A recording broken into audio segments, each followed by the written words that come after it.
Shana Tova. To everyone at Temple Sholom, have a happy and healthy new year. Shana Tova.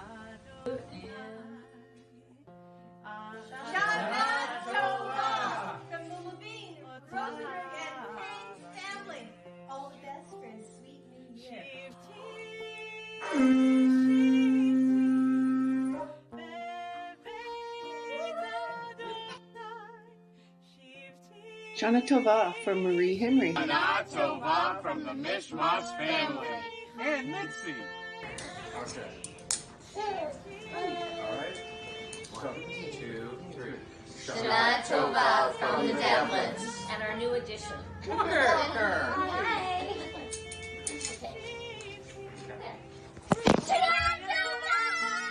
Shana Tova from the Sprackman family. Shana Tova. Shana Tova to our entire temple community, wishing you peace and good health for the coming year ahead. Hi, it's Amidah and Mel Clark. We wish you a healthy, happy, and sweet New Year, and fast to COVID. Shana Tova. Shana Tova from the Jaffies. Happy New Year. To my Temple Shalom family, Shana Tova from the beautiful Sunshine Coast. Shana Tova, Happy New Year from me, Laura Rosenthal. Shana Tova, everyone. A sweet and blessed New Year. To my Temple Shalom community, Shana Tova from Joyce Gordon and family. Shana Tova. Shana Tova. Shana Tova. Shana Tova Umetuka. Shana Tova. Shana Tova. Shana Tova. Shana Tova. Shana Tova from the Gardner family.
Shana Tova Tikatevu, Leshana Tova Tikatevu,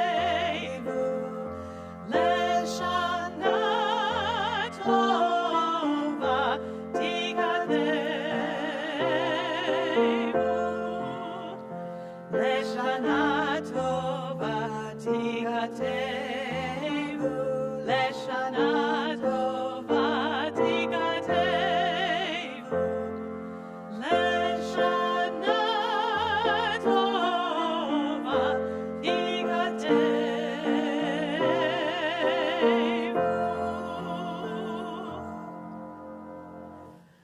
Shana Tova, welcome back everyone. We're so glad that you're here as we begin our Rosh Hashanah morning service. We turn in our Machzorim to page 110, Ma Tovu.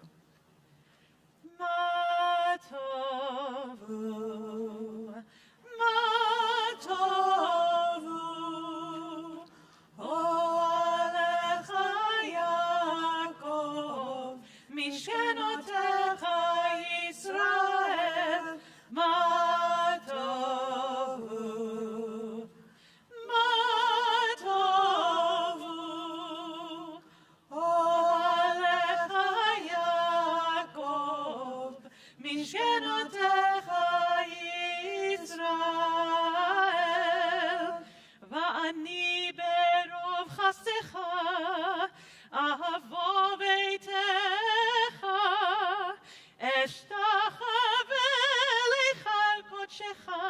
ביראתך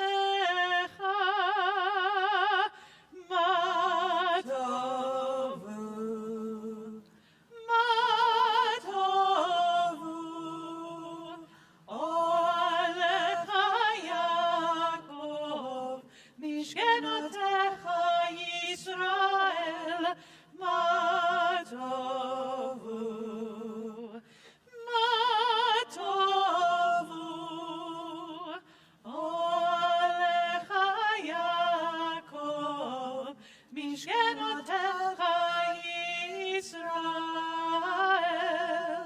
אדוני אהבתי מעון ביתך ומקום משכן כבודך, משכן כבודך, ואני אשתחווה ואכרע אברך לפני אדוני עושי מה טובו, מה טובו, אוהליך יעקב, משכנותיך ישראל, מה טובו, מה טובו, אוהליך יעקב, משכנותיך ישראל. ואני תפילתי לך, אדוני את רצון, אלוהים ברוב חסדך, אלוהים ברוב חסדך, ענני באמת אישך, מה טובו, מה טובו, אוהליך יעקב, משכנותיך ישראל, מה טובו, מה טובו, אוהליך יעקב, משכנותיך ישראל. We give thanks for our bodies and for our souls, those intertwined parts of our very being, as we turn to page 120, Asher Yatzar. Baruch atah Adonai Eloheinu melech haolam, asher yatzar et ha'adam el chocha, uvaravo nekavim nekavim, chalulim chalulim, galui veyadua lifnei chitzei chevodecha, שאם ייפתח אחד מהם, או יסתם אחד מהם, אי אפשר להתקיים ולעמוד לפניך. ברוך אתה אדוני רופך ובשר ומפליא לעשות. Turning the page. Elohai, Elohai, neshama, shenatata bi tehorai. Ata berata, ata yitzarta, ata nefachta bi, ve'ata meshara, meshamra bekirbi. Elohai, Elohai, neshama, shenatata bi tehorai. Kol zman shehanshama bekirbi, mudani lefanav.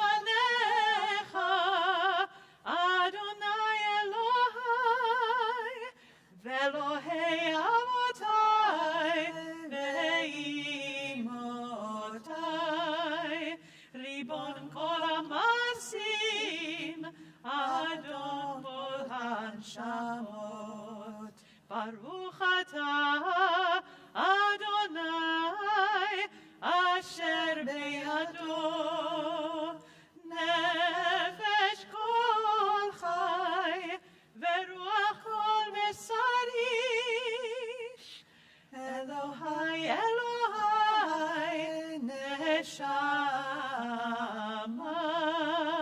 shenatata bi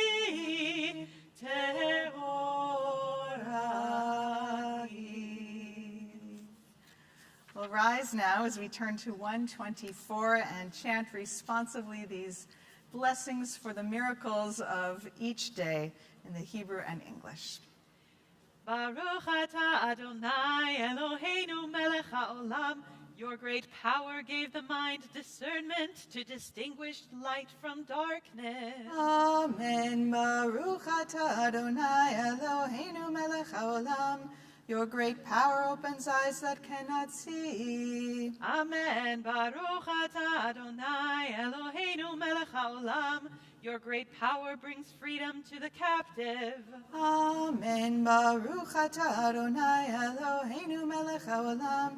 Your great power lifts up the fallen. Amen. Baruch atah Adonai Eloheinu melech haolam. Your great power spreads the land upon the water.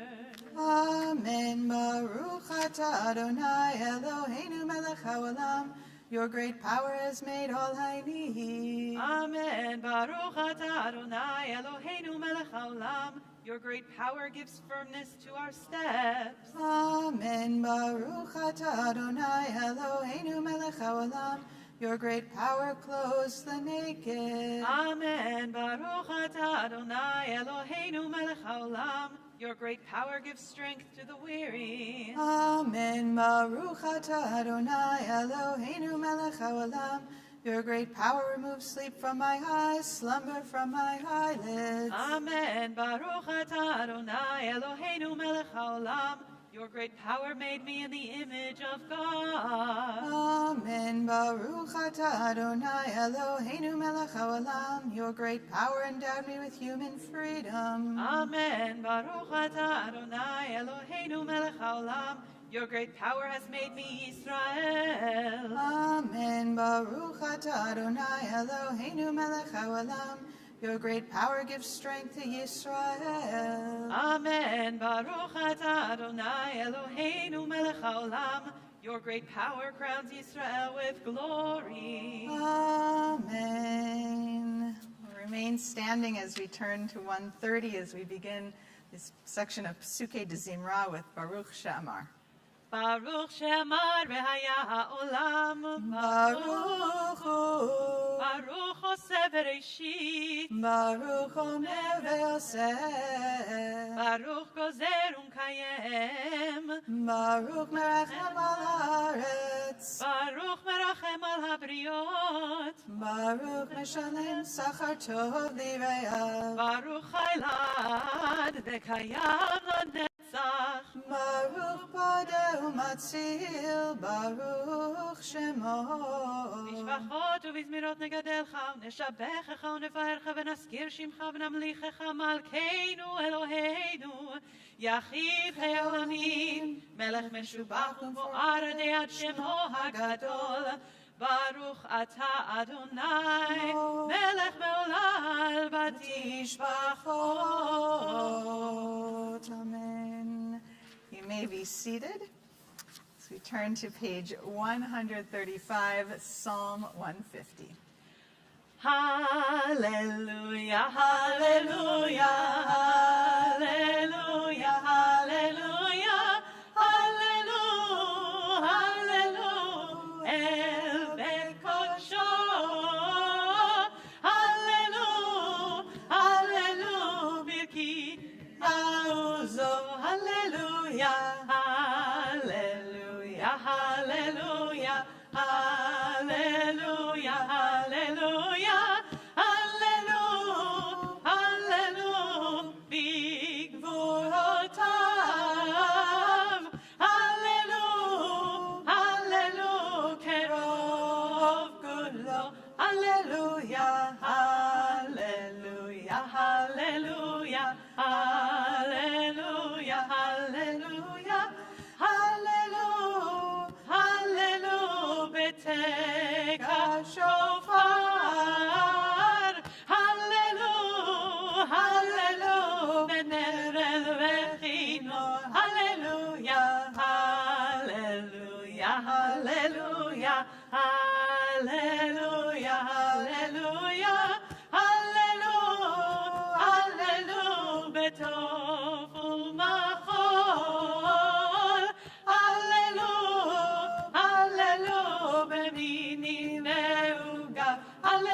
Hallelujah, hallelujah, hallelujah, hallelujah, hallelujah, hallelujah, hallelujah, Betzilzele Shama,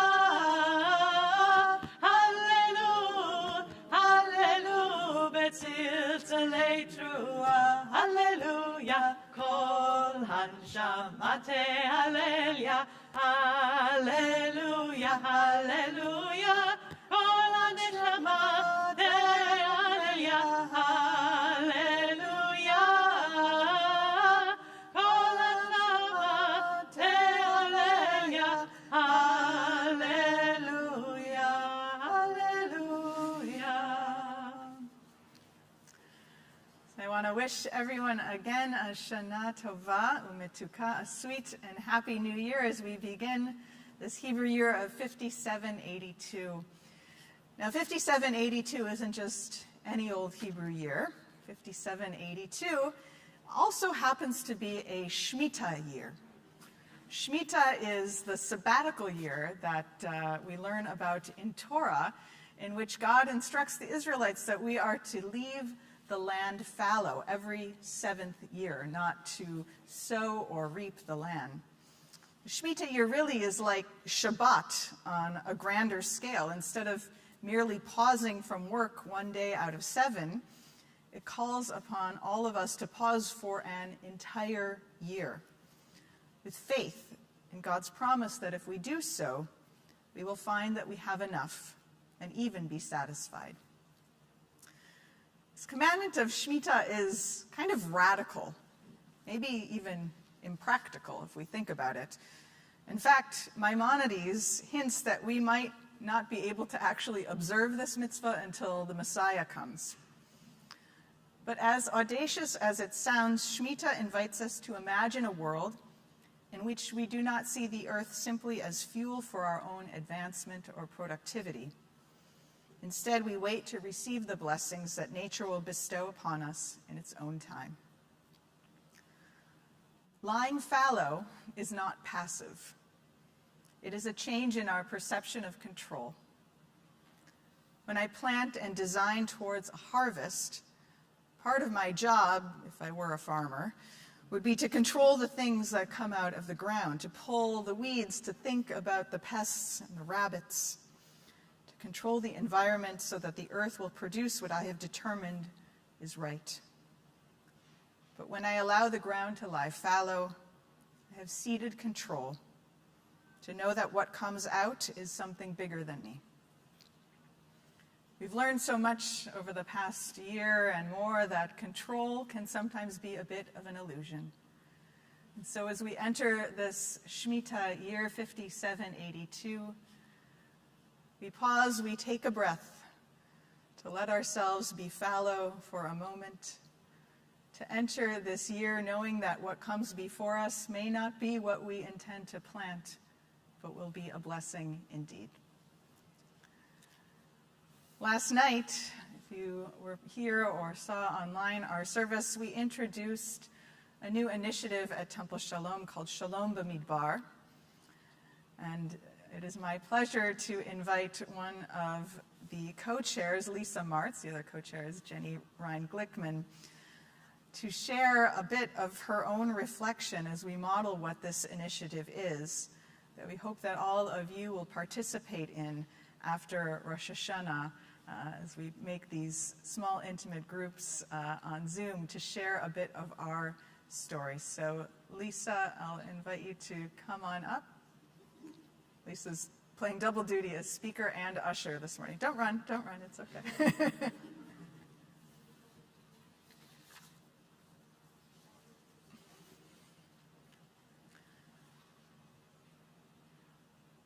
And you can, Lisa, just speak down from the middle there.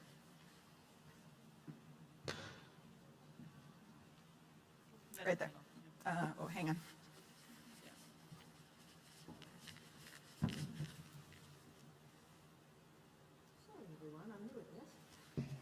So, the Bamidbar project. 4 questions, not the Pesach 4 questions. 4 questions to help us reflect on where we've been and where we are and where we're going. So the first question asks, what challenges have I faced in the past year? We're each going to answer those questions. Well, for the first obvious thing is that the challenges aren't only in the past. As it turns out, though we're in a different place this year than we were this time last year, it's pretty clear the challenges aren't behind us. And before I talk about my challenges, I need to say that I know how lucky I am. I often say I'm the 1% of the 1%. I know my challenges are nothing compared to what so many people have been dealing with.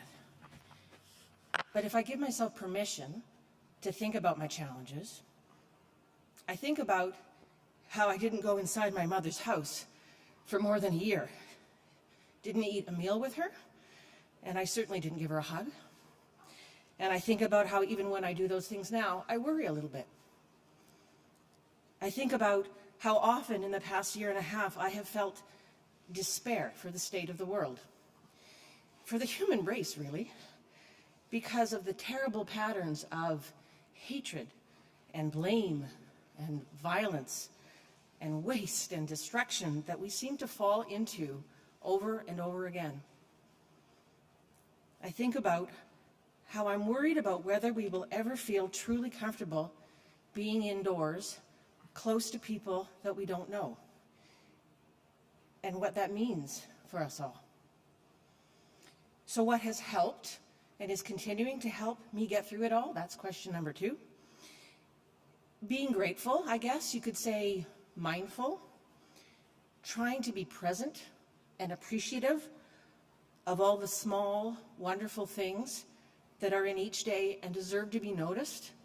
The birds, the breeze. Boy, did I learn to appreciate breezes this past summer. A good cup of coffee in the morning before I turn to the news. And the other thing that has really helped me is making connections wherever I can. I can be by myself, but this past year and a half, I have learned how important moments of human connection are to me. It doesn't take much. My Zoom book club, and you know who you are if you're watching, has been great, and I've had some wonderful walks in the woods with friends. But even the small exchanges at the neighborhood bakery or with my neighbors on the street seem to mean more. And I think there has been a new quality to these moments. We ask each other how we are, and maybe we say a little bit more about how we really are feeling than we used to. And maybe we listen a little better than we used to. So I guess I've learned about myself. That's question number 3. What have you learned about yourself? I like to connect with people. Okay, I really knew that before, but now I know how much it matters, and I want to do more of it. So the 4th question, what can the synagogue do to support me as I move forward? Help me make more connections. And I think the Bamidbar project is going to be a great way to do that. I'm really looking forward to the groups I've signed up for and the new connections I will make with you when I do that. Shana Tova. Shana Tova, thank you so much, Lisa. Forward to hearing so many of those reflections in the month ahead. So we now turn back to our Machzorim to page 138 as our service continues. האל בתעצומות עוזך, הגדול בכבוד שמך, הגיבור לנצח, והנורא בנורותיך.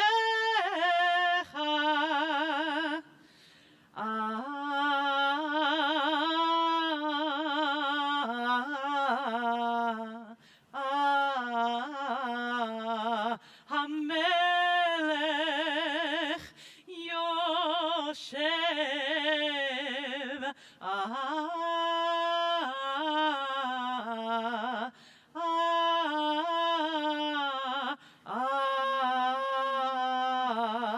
על כיסא רם ונישא שוכן עד מרום בקדוש שמו וכתוב רננו צדיקים באדוני, לישרים נאווה תהילה. Page 140. בפי ישרים תתרומם,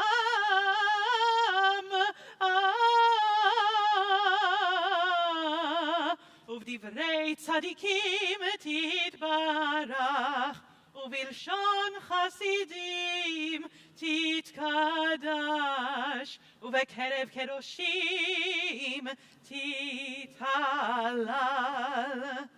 ובמקהלות רבבות עמך בית ישראל, ברינה יתפאר שמך מלכנו בכל דור ודור. ישתבח שמך לעד מלכנו. At the bottom of the page. ברוך אתה אדוני אל מלך גדול בתשבחות, אל ההודעות אדון הנפלאות, הבוחר בשירי זמרה, מלך אל חי העולמים. We rise together, Chatzi Kaddish, page 141. יתגדל ויתקדש שם רבה, אמן. בעלמא דברה חירותי, וימליך מלכותי, בחייכון וביומכון, ובחיי דכל בית ישראל, בגאלה ובזמן קריב, בימרו אמן. יהי שמי רבה מבורך, לעם עולמי עוליה, יתברך וישתבח, ויתפאר ויתרומם ויתנשא, ויתהדר ויתעלה ויתהלל, שמי דקודשה בריחו לעילא ולעילא. מכל ברכתה ושירתה, תודתה ונאמתה, תמירן בעלמא ויאמרו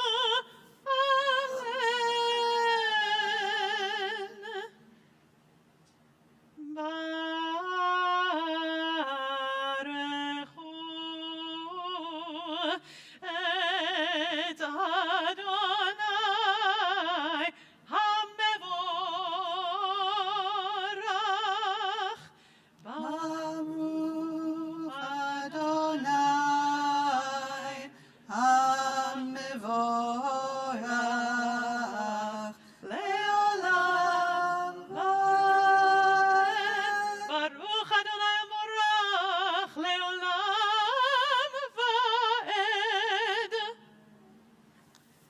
Be seated.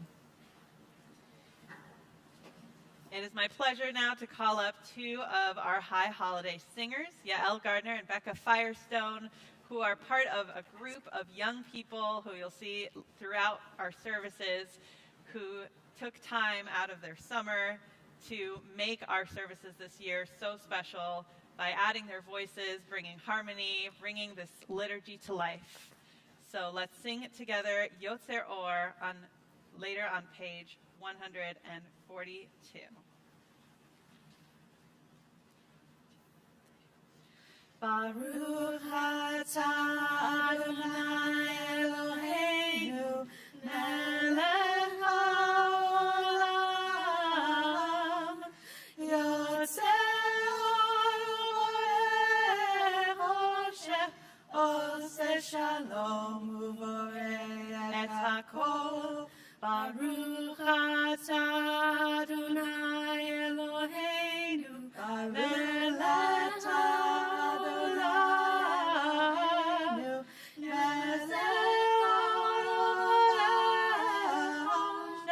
yotzer uvoreh Rosh, baruch shalom uvoreh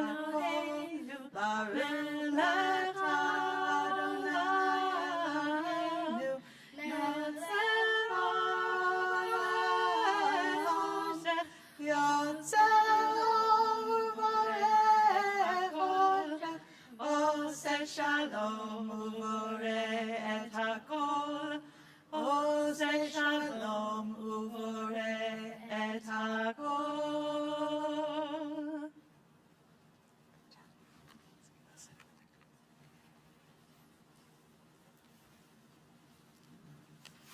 Page 144. We read together in the English. In love you bring light to the earth and its creatures. Your goodness renews the creation each day. Infinite, varied, and rich are your works, divine artist. All of them wrought with wisdom. The whole earth is teeming with life. Awestruck by the universe, work of your hands, let all life bless you, praise you, and celebrate the beauty of your lights. Or chadash ad Zion ta'ir v'niskechu le'oro. Or chadash ad Zion ta'ir v'niskechu le'oro. Baruch atah Adonai yotzer ha'meorot.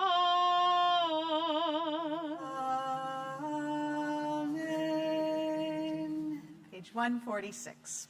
Ahava rabav tanu Adonai Eloheinu chemla gedola v'tera chamat aleinu ba'avur avoteinu ve'imoteinu shebatchu becha b'avur imoteinu v'telamdenu kechayim ken techonenu lamdenu rachem rachem aleinu v'ten belibeinu lehavinu haskil lishma lilmor ulelamed lishmor elasot ulkayem et kol divrei Talmud Toratecha be'ahava ve'ha'erenu b'toratecha v'dabek libeinu b'mitzvotecha ve'yachel levaveinu le'ahava u'lira et shemecha ve'lo nevosh ve'lo nikalem ve'lo nikashel le'olam va'ed ki v'shem kodshecha hagadol v'hanora b'tachnu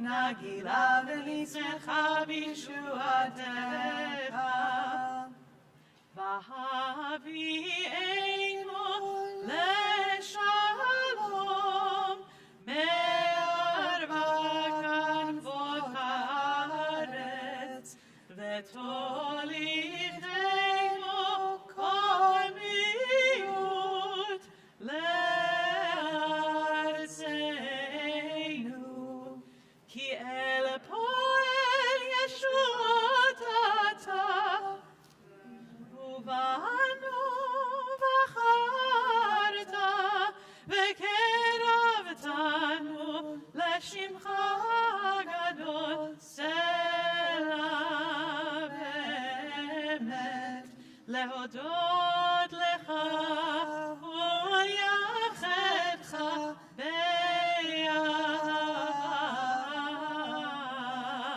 Baruch atah Adonai, abocher b'amo Yisrael, be'ahava.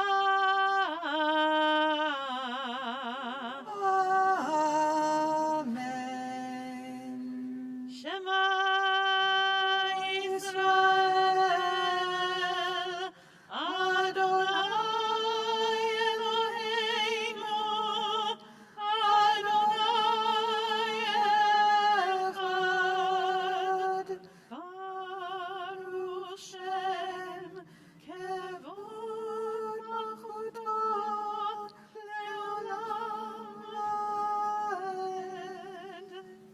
152.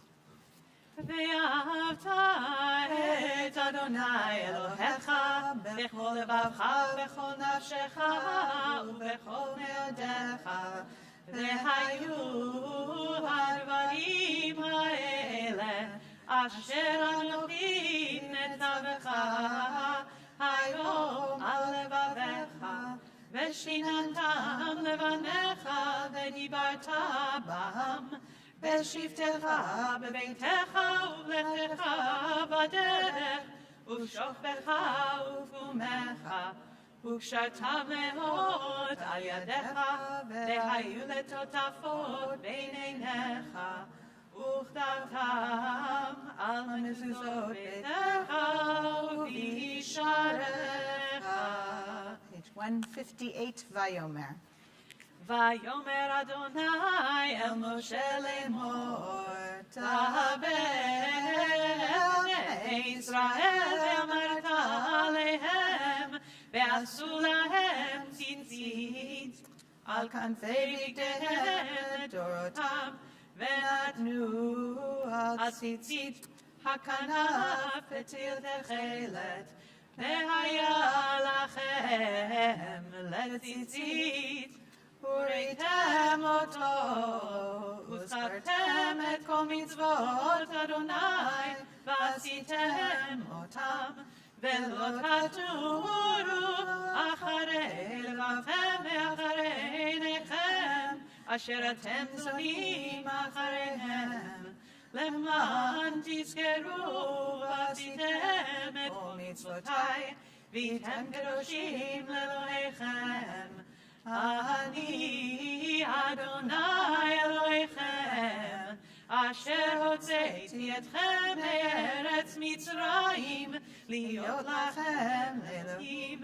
אני אדוני אלוהיכם. We turn to page 163. It's my pleasure to invite Nicole and Donald Ginsberg to join us on the bima for the English reading on that page.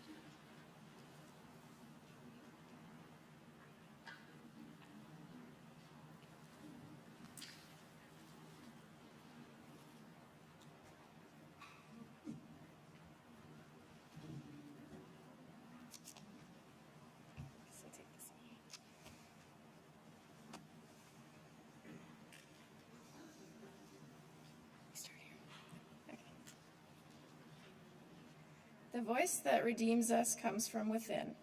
Said Rabbi Eliezer Hamodai, consider the courage of Israel.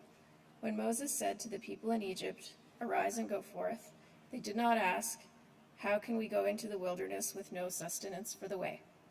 They had faith and went forward. The voice that lifts up the lowly upholds the exhausted and tells us to put one foot in front of the other. Sometimes it comes from within. Thank you both. So our service continues on page 164, Mi Chamocha.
Sur Yisrael, the bottom paragraph on that page, we rise together.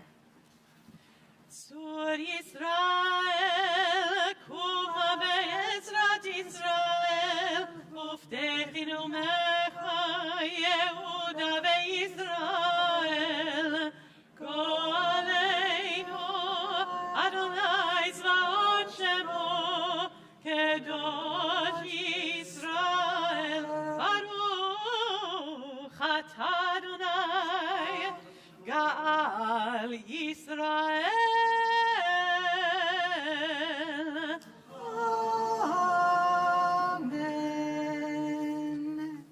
168, the Amidah.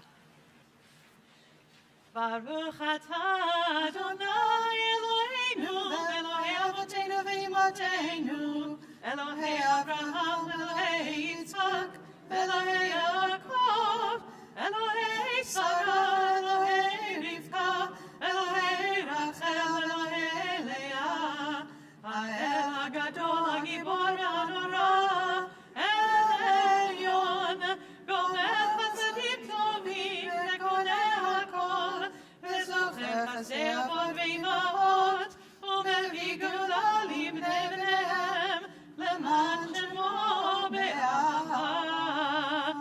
Zochreinu lechaim, Melech Havetz b'chaim, v'chotmeinu b'sefer ha'chaim, lemancha Elohim chaim, Melech ozer u'moshia u'magen, Baruch atah Adonai, Magen Avraham ve'ezrat Sarah. Atah gibor le'olam Adonai, mechaye metim atah rav le'oshia, morid atal, mechalkel chaim bechesed, mechaye metim berachamim rabim, somech novlim ve'rofech olim, umatir asurim, umekayem emunato lishenei afar, michamocha gerot, umidam elach, melech v'mit umechayeh, umatziach Yeshua, michamocha el harachamim, זוכר יסוריו לחיים ברחמים, בני מנתה לחיות מתים, ברוך אתה אדוני מחיי המתים. Please be seated.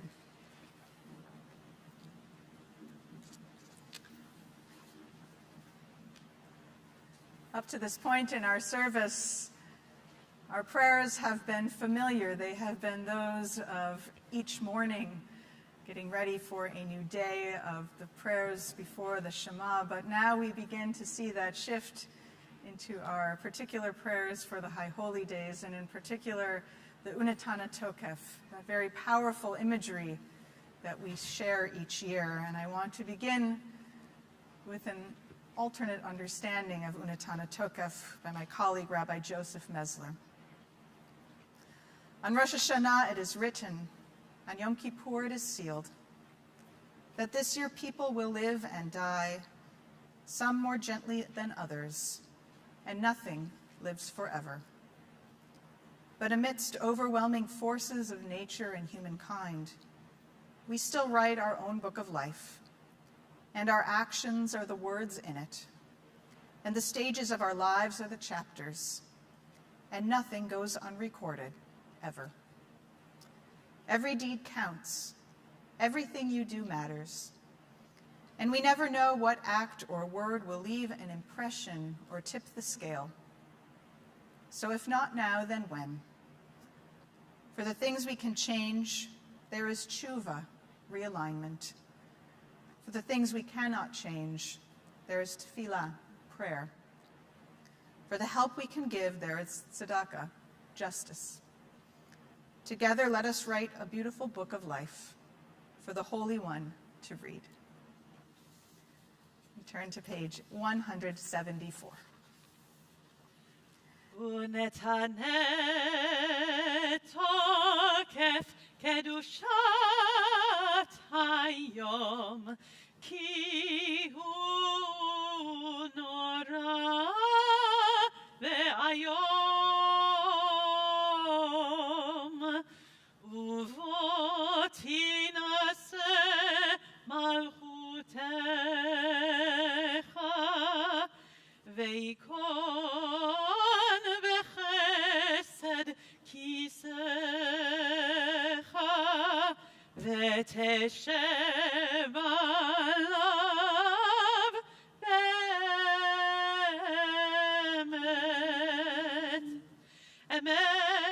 ויצאו דיין ומוכיח ויודע ועד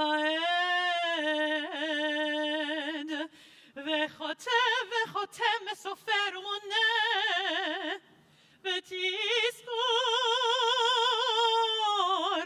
כל הנשכחות ותפתח את ספר הזיכרונות ותפתח את ספר הזיכרונות ומאליו יקרא וחותם יד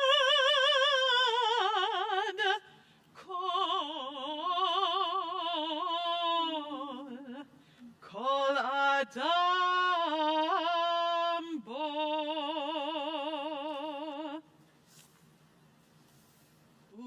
ובשופר גדול ייתקע וכל דממה דקה יישמע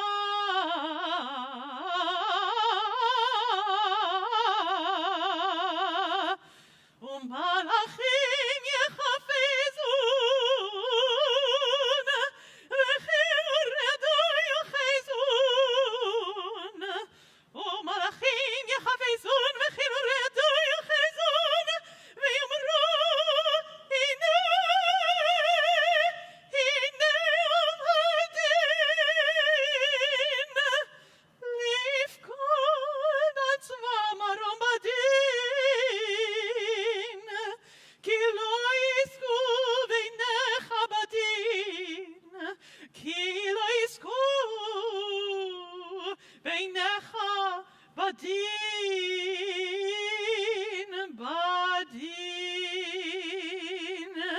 וכל באי עולם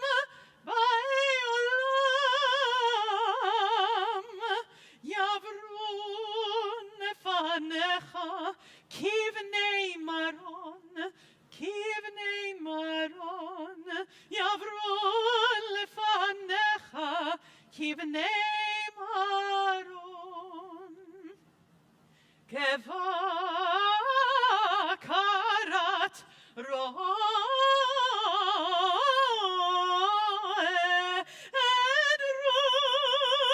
מעביר צונו תחת שבטו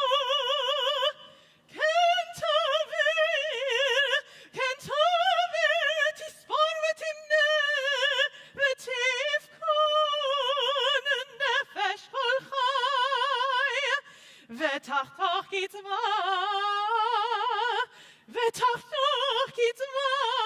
לכל בריאה ותחתוך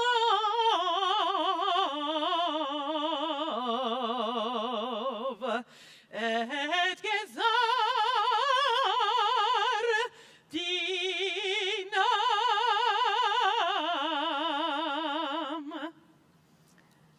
And so a great shofar will cry, Tekiah. A still small voice will be heard. Angels in a whirl of fear and trembling will say, behold the day of judgment, for they too are judged. In your eyes even they are not blameless. All who come into the world pass before you like sheep before their shepherd. As a shepherd considers the flock when it passes beneath the staff, you count and consider every life. You set bounds, you decide destiny, you inscribe judgments. Page 178. בראש השנה ייכתבון וביום צום כיפור ייכתבון בראש השנה ייכתבון וביום צום כיפור ייכתבון בראש השנה ייכתבון וביום צום כיפור ייכתבון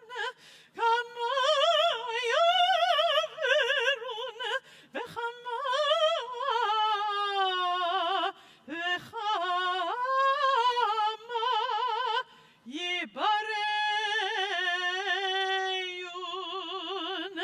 Berosh Hashanah Yigatevun Uvyom Som Kippur Yechatemun Berosh Hashanah Yigatevun Uvyom Som Kippur Yechatemun Nechye Umi Yamut Mi Vekitzo Umi Lo Vekitzo Mi Vaesh Umi Vamayim Mi Vacherev Umi Vachaya Mi Varav Umi Vatzama Berosh Hashanah Yigatevun Uvyom Som Kippur Yechatemun Berosh Hashanah Yigatevun Uvyom Som Kippur Yechatemun Mifarash Berosh Hashanah Yigatevun Mifarash Umiva Magefa Berosh Hashanah Yigatevun Miva Chanika Umiva Skila Berosh Hashanah Yigatevun Uvyom Tom Kippur Yechatemun Berosh Hashanah Yigatevun Uvyom Tom Kippur Yechatemun Berosh Hashanah Yigatevun Uvyom Tom Kippur Yechatemun Mi Yanuach Umi Yanuach Mi Yashkit Umi Toraf Mi Shalev Umi Tyaser Mi Ani Umi Ashir Mi Ushpal Umi Arum. On Rosh Hashanah, this is written. On the fast of Yom Kippur, this is sealed. How many will pass away from this world? How many will be born into it? Who will live and who will die? Who will reach the ripeness of age? Who will be taken before their time? Who by fire and who by water? Who by war and who by beast? Who by famine and who by drought? Who by earthquake and who by plague? Who by strangling and who by stoning? Who will rest and who will wander? Who will be tranquil and who will be troubled? Who will be calm and who tormented? Who will live in poverty and who in prosperity? Who will be humbled and who exalted? Uteshuva, utefila, utsedaka, mavirin et roa hagezera. We read together, but through return to the right path, through prayer and righteous giving, we can transcend the harshness of the decree. Page 184. Please rise. כשם שמקדישים אותו בשמי מרום, כך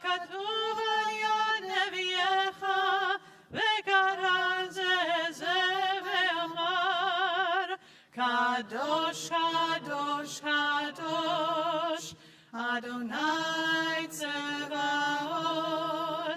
Melech haaretz, kevodo. Adir, Adirenu, Adonai, Adonenu, Madir Shimcha bechol haaretz. Baruch kevod Adonai mimkomo.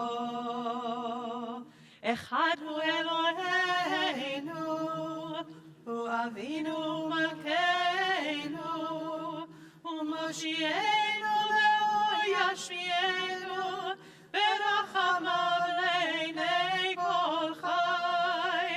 Ani Adonai Elohechem, Yimloch Adonai leolam, Elohai Zion, ledor vador, Hallelujah. Ledor vador, Ledor vador, Ledor vador, Ledor vador, Ledor vador, nagid God lecha. Ledor vador, Ledor vador, Ledor vador, Ledor vador, Ledor vador, nagid God lecha. Ulenetzach netzachim, ulenetzach netzachim, kedushatcha naqdish, v'shivchacha Eloheinu mipinu lo yamush, leolam leolam va'ed. Ledor vador, Ledor vador, Ledor vador, Ledor vador, Ledor vador, nagid God lecha. Ledor vador, Ledor vador, Ledor vador, Ledor vador, Ledor vador, nagid God lecha. Yel melech gadol v'kadosh atah. May be seated. I'd like to invite now Emery Warner and Zoe Sagorin to join us as they will lead us on page 195 in the English reading.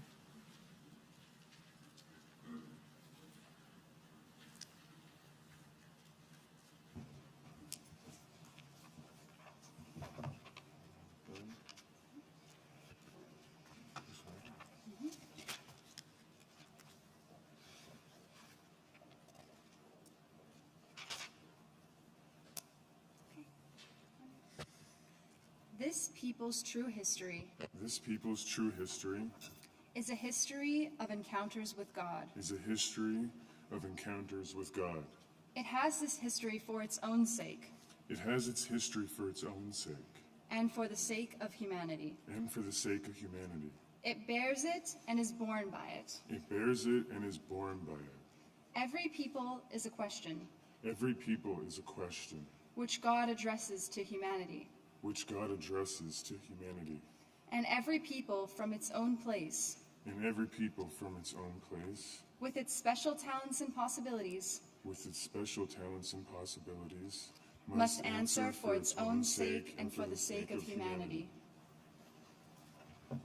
Thank you, Emery and Zoe. Page 196.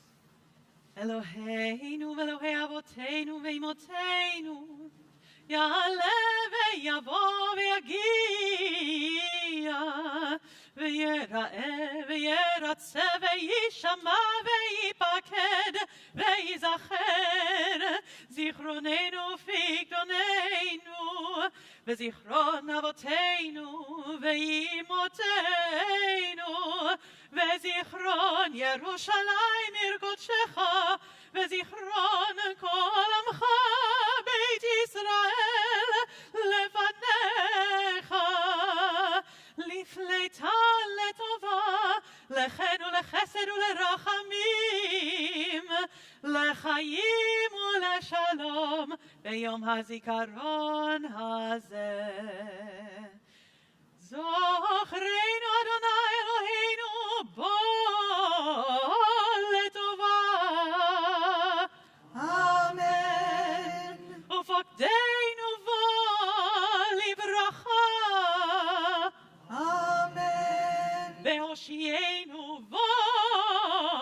lechaim. Amen. Eternal our God, remember us. Be mindful of us. Amen. And redeem us for a life of goodness and blessing. Amen.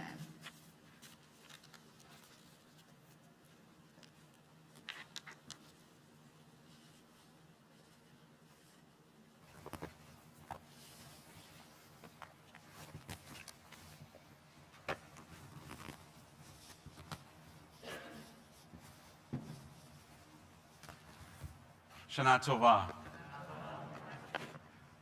I was outside with our children and young families for a really beautiful and wonderful service in our Sholom garden tent. And in the midst of all that is going on in our world, to be able to gather children and families together, to be able to be in here and to be out there, takes not just a synagogue, it takes an entire community to do that. So it's my pleasure to invite on behalf of the entire community and one of the most important organizations in our community, the Jewish Federation of Greater Vancouver, to invite Elena Marks Pulver to come forward to share some words with us this Rosh Hashanah.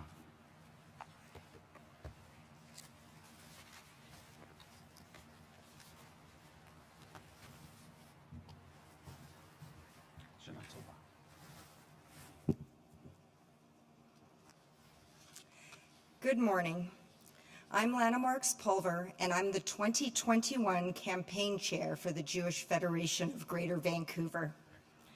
I am honored to speak with you here today on behalf of the Jewish Federation and the 32 organizations whose important work is supported by the annual campaign. After 18 long months of COVID, we had hoped with the high holidays we would have been brought back here all together in person, in numbers just as large as in 2019. Unfortunately, the reality is that this pandemic is lingering, and so too is its impact.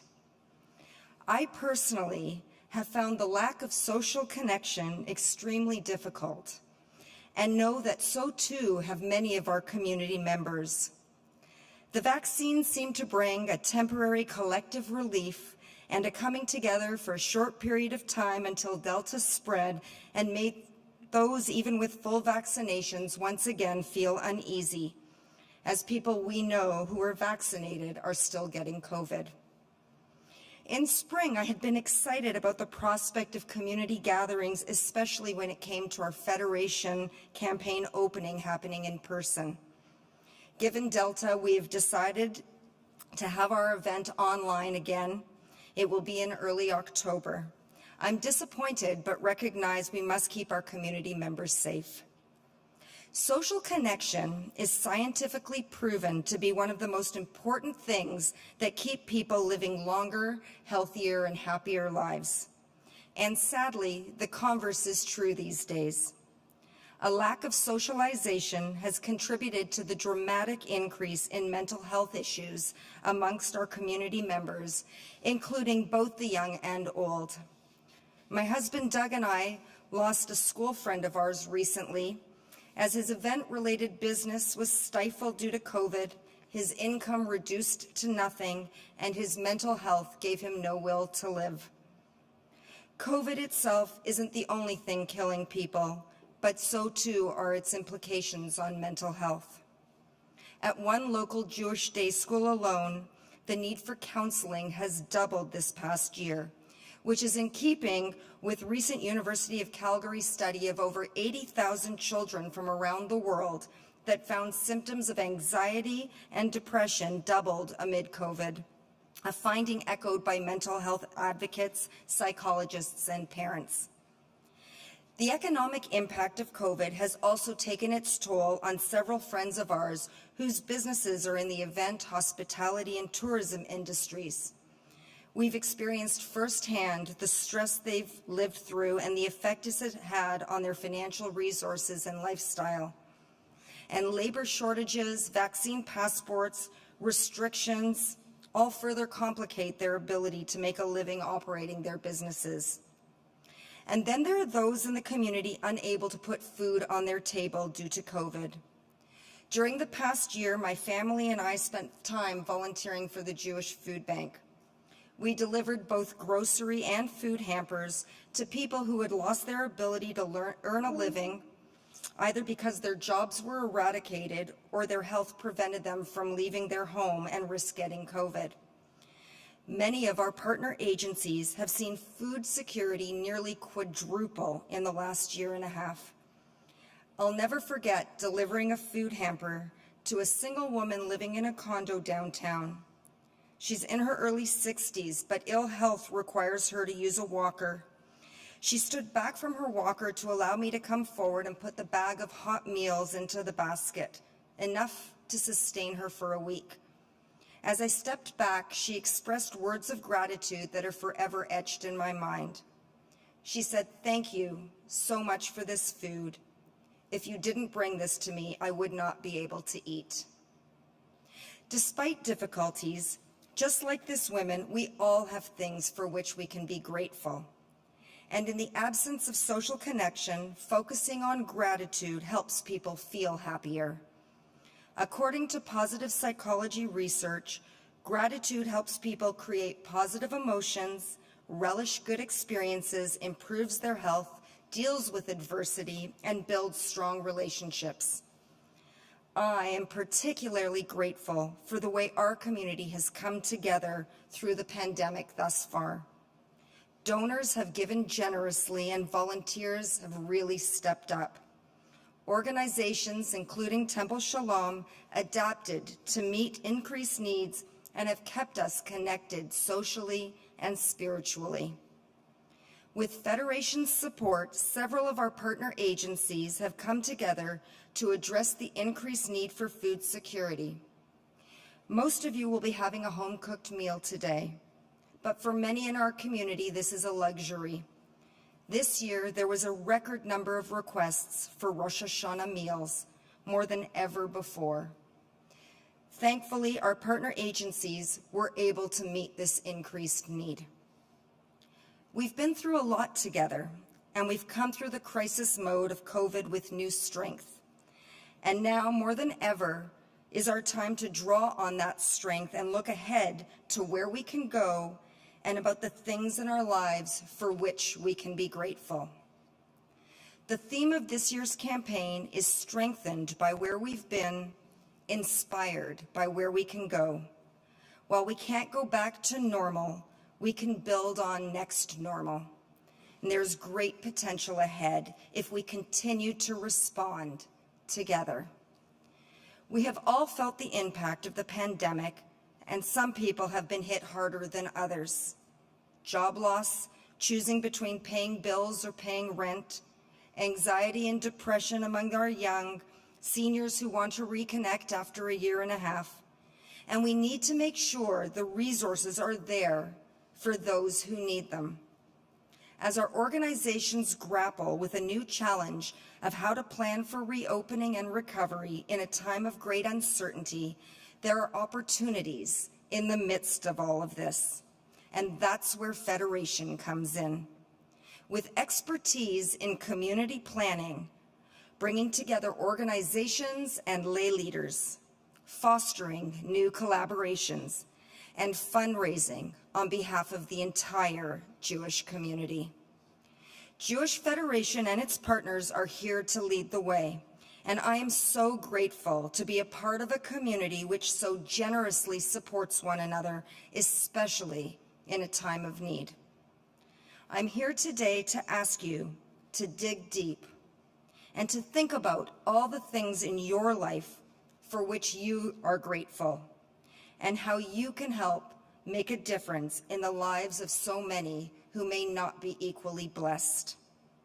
Please consider starting this new year with a generous act of tzedakah to help support Federation, touch thousands of lives, and keep our community strong and inspired. Thank you, and Shana Tova.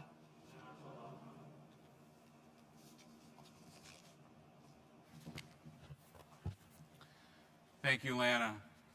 We turn in our Machzorim now to page 199 as we rise for the great Elenu.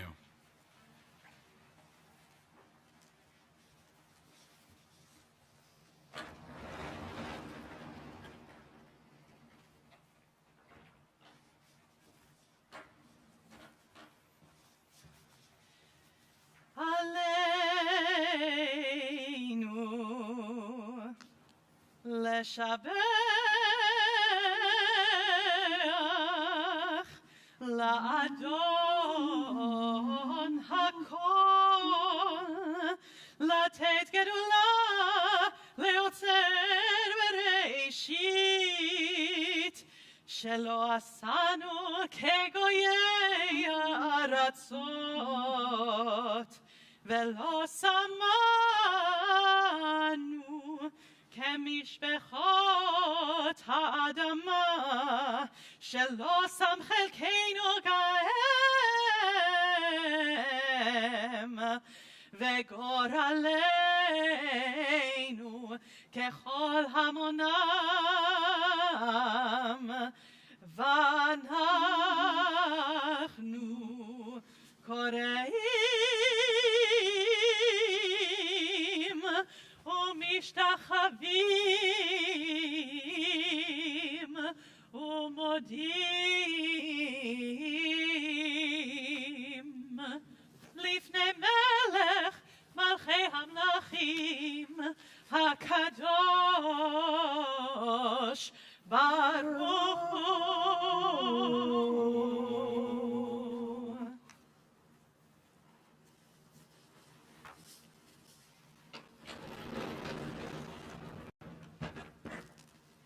Please be seated. Page 208. אלוהינו ואלוהי אבותינו ואמותינו, קדשנו במצוותיך, ותן חלקנו בתורתך, שמנו מטובך ושמחנו בישועתך, ותהל ליבנו לעובדך באמת, כי אתה אלוהים אמת, ודברך אמת, וקיים לעד. ברוך אתה אדוני, מלך על כל הארץ, מקדש ישראל, מלך על כל הארץ, מקדש ישראל, מלך על כל הארץ, מקדש ישראל, מלך על כל הארץ, מקדש ישראל, מלך על כל הארץ, מקדש ישראל, ביום הזיכרון.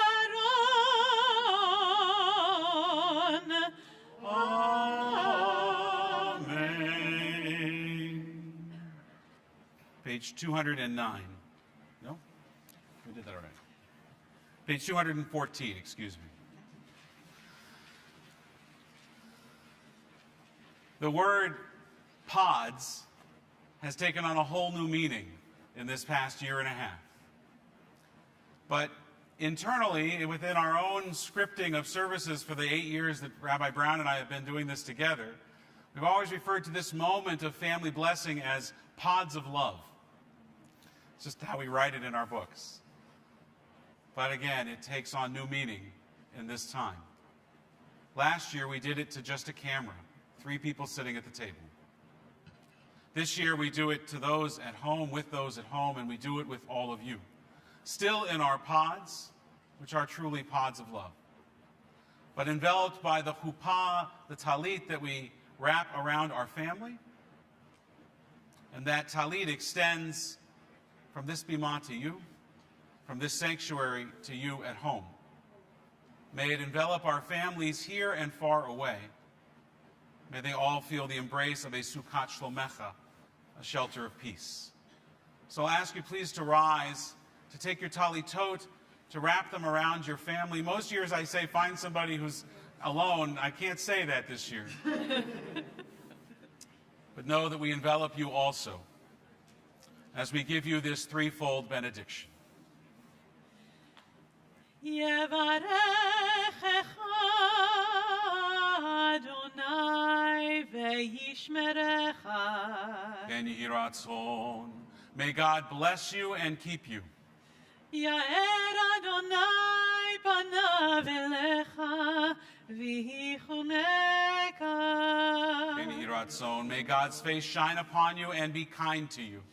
Yisa Adonai panav elecha, v'yasem lecha shalom,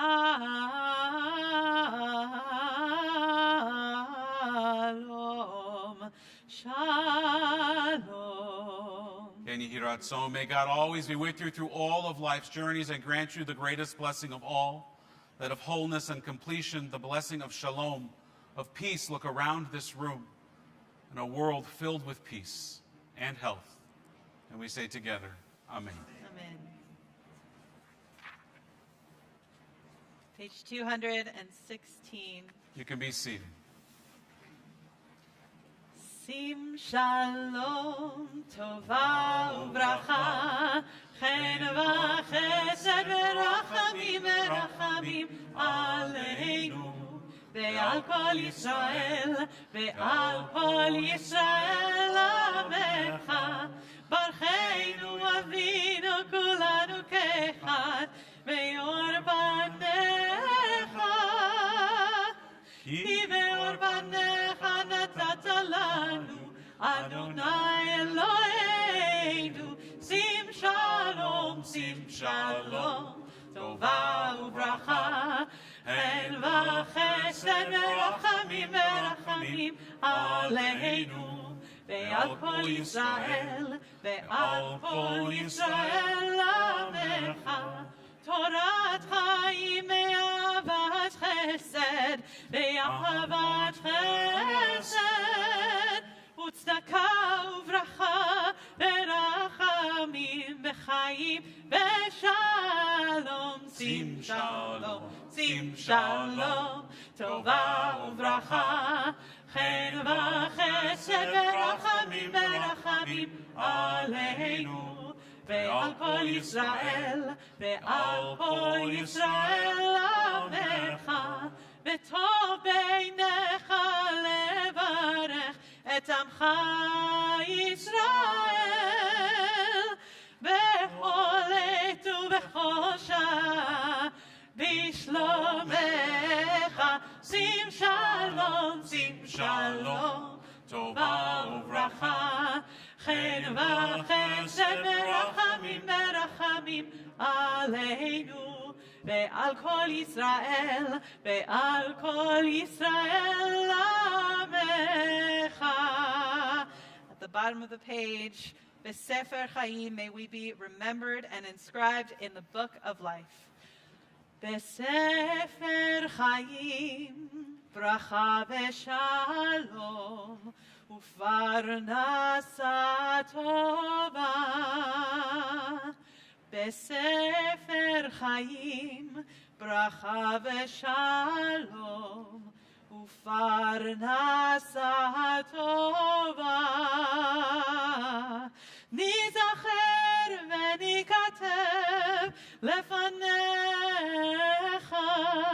אנחנו וכל עמך בית ישראל, לחיים טובים, לחיים טובים, לחיים טובים ולשלום.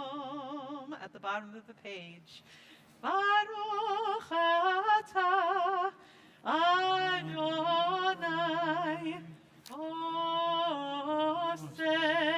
HaShalom. We've wrapped each other in our tali tot. We've been enveloped in prayers and blessings. We've read the words of the Machzor that were written long ago, and we've heard new words that are written by contemporary authors and scholars and poets. And now it's time to turn to the words inside our own hearts, to find what is inscribed there, the Sefer Shebalev, in the book of our heart, a moment of silent prayer and meditation.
Elohai, Elohai, Elohai nitzor leshonim era, ושפתיים לדבר ממך, ואם קלעי נפשי תדום, ונפשי כאהבה לכל תהיה אלוהי, אלוהי, אלוהי נצור לשונים ארע, ושפתיים לדבר ממך, ואם קלעי נפשי תדום, ונפשי כאהבה לכל תהיה אלוהי, אלוהי.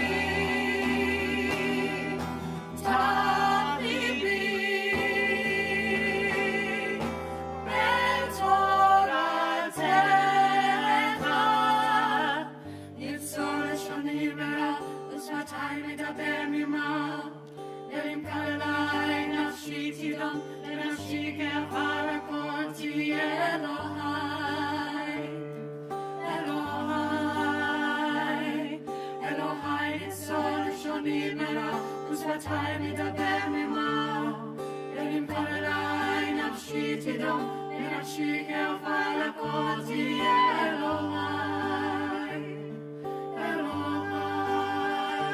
ויהיו לרצון ממני, ויום ליבי לפניך, אדוני, אדוני.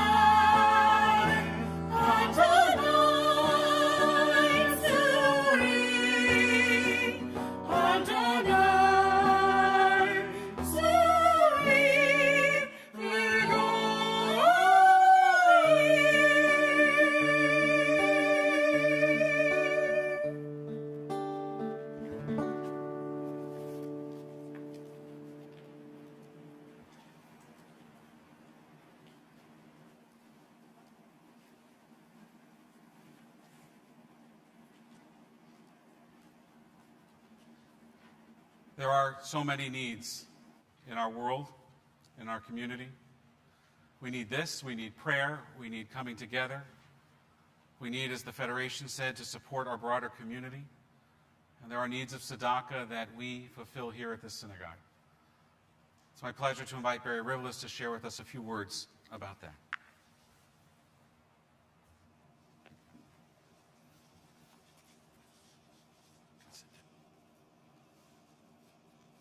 Rabbi Dan, Rabbi Brown, Cantor Cohn, and fellow congregants, it is an honor to have the opportunity to speak to you today at the beginning of the new year, 5782.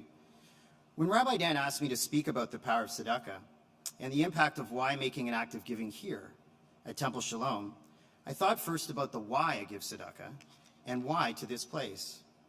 I trace my desire to give back to my parents of blessed memory, and growing up in Windsor, Ontario, just across the border from Detroit, Michigan.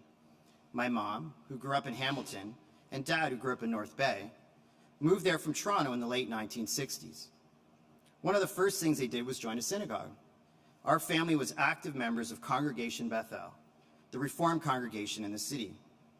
More than a place of worship, Congregation Bethel was the center of our community.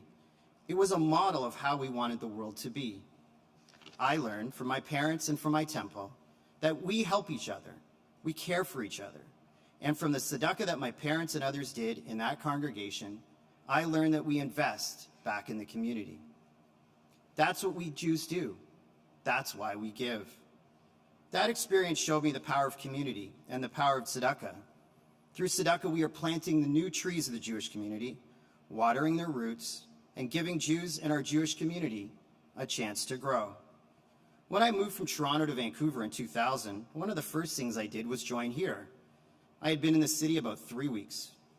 As a 32-year-old single professional, it was never a question to make that decision. This was a place I wanted to belong. I knew that it was important to have a synagogue and a Jewish community in my life. It was my time, my turn to plant a tree, water it, and help grow. Fast forward to today. 21 years later, this house, this community, has given me so much. I became a husband here. Temple provided my boys a dynamic Jewish education in those classrooms upstairs. My oldest Jacob was bar mitzvahed here on this bima, and most recently my youngest Julian celebrated his bar mitzvah in the Sholom garden because of COVID. Temple has given me a place to celebrate, reflect, and yes, cry. I've gained amazing friends and incredible opportunities to nurture my own roots and to grow.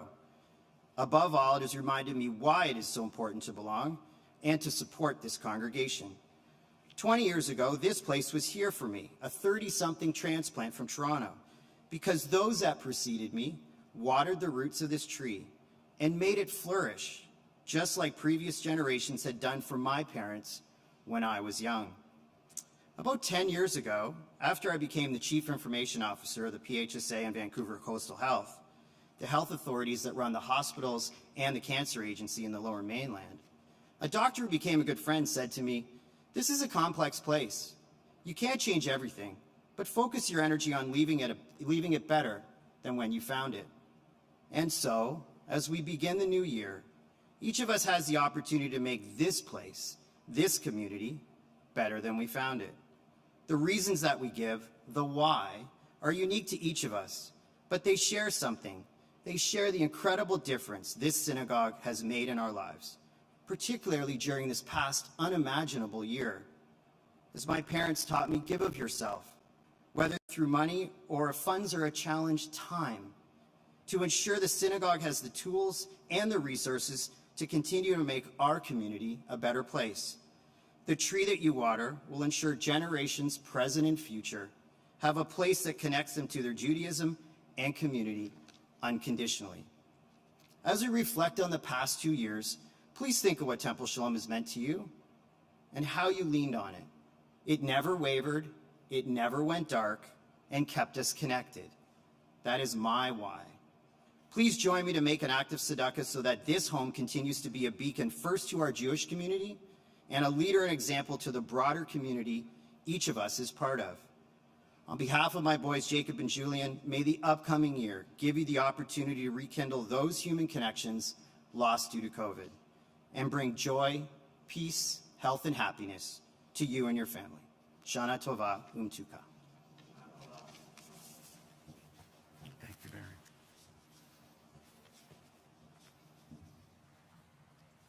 Thank you, Barry. Thank you and your boys for your tzedakah, which has helped our shul in so many ways, but more than that, for the reason for your tzedakah, the why that you give. Though I know they are personal to you, we are so fortunate, all of us, so many in this community, in our community, particularly during this past year, because we feel the same way. And have supported our congregation, all of you have, through similar acts of tzedakah. Now, I got to tell you, I'm about to do the high holiday appeal. Okay, if you didn't know. And as a rabbi, you're like, I don't want to talk about money on the high holidays. And you don't want to hear about it. But I'm going to tell you what they taught me and what I've learned. I'm not here asking you for money. I'm giving you an opportunity to do a mitzvah. And in the context of that, it's okay to talk about this on the high holy days. In fact, it's necessary. We do mitzvahs in lots of ways, and this is one of them. So bear with me for a few minutes. It's not about how or how much you give. It's about the why.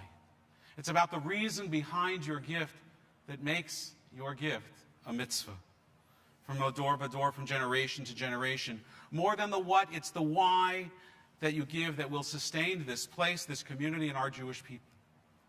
Look, I've been a rabbi for 21 years. And never in all of those years have I ever had the privilege to share with my congregation the news that I'm about to share with you this morning right now. Never in more than 21 years have I been more inspired by the why of a gift of tzedakah than I am right now. So here's the story. It's incredible.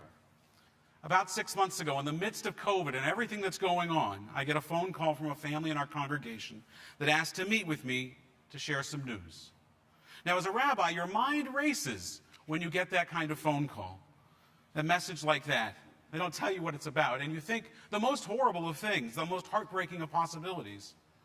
And you think maybe of hopeful good news. They're going to ask me to do a wedding. A baby is coming. Simchas and marriages. But never did I think of what they actually wanted to share. So this family, who wishes to remain anonymous for now, wanted to make an investment in Temple Sholom. And they told me how they consider Temple Sholom their spiritual home, and we all do. They shared with me that they wanted to establish a Temple Sholom endowment fund at the Jewish Community Foundation to serve our congregation and to be a source of perpetual income for generations to come. They told me about how they dreamed of how this new endowment fund will support our existing programs and our members. And they imagined how it will support our outreach efforts to reach more Jews, to reach interfaith families in the Lower Mainland across the area. And maybe the most important thing that they hoped for was that the endowment would enable Temple to begin a long-term approach to planning, to have the financial strength to adapt to the ever-changing needs and challenges of our community. Boy, if we learned about ever-changing needs and challenges, it's been this past year. In the midst of a pandemic, they were thinking about our future. They were thinking about the next generation of Jews who will fill this sanctuary, because we will fill it again one day. Now that's the what that they have done. And I was blown away by it. And honestly, and I'm not just saying this, and you know I can be a crier, I was moved to tears. I really was. But then they told me the why. They told me the why that they were making this investment. They told me that it was because long before this crisis, and particularly during this crisis, Temple Sholom, in their view, led by example. That our community showed up for each other in caring, compassionate, and creative ways. And that those of you that are watching at home, you see just one example of our creativity and innovation. Before your eyes, there's 6 cameras in this room. And you know, and I think we all have realized this, particularly during COVID, that so many other communities simply stopped being a community. Our schools, our gyms, our Pilates classes, the sidelines at our kids' sports events, the community that we thought we had there, it disappeared. And so did the gyms and the schools and the Pilates classes. They were communities of convenience. Temple Sholom, it remained. It flourished. And I share this because not only these donors, but so many of you have shared it with me, that belonging to this community, belonging to Temple Sholom has become more important than you ever realized. Because we do holy and sacred things and important things in this congregation, and as we've shown, beyond its walls. We listen, we care, we lead, we inspire, we innovate, and we practice what we preach. All of us do. And it's not about how often we show up in shul. It's about how often shul shows up in you, in your values, in the way you parent your children, the way you speak to your spouse, the way you vote and act in community, the way you care for yourself. That's Temple Sholom. And that is why this family made an initial gift of $250,000 to establish a Temple Sholom endowment fund at the Jewish Community Foundation. And that is why they made an additional challenge gift of another $250,000 if Temple Sholom can raise $250,000 from our membership, so that we will have a total of $750,000 to establish this fund. And here's this thing. What we discovered when we started to speak with just a handful of families in our community about this gift, we discovered that they were similarly dedicated.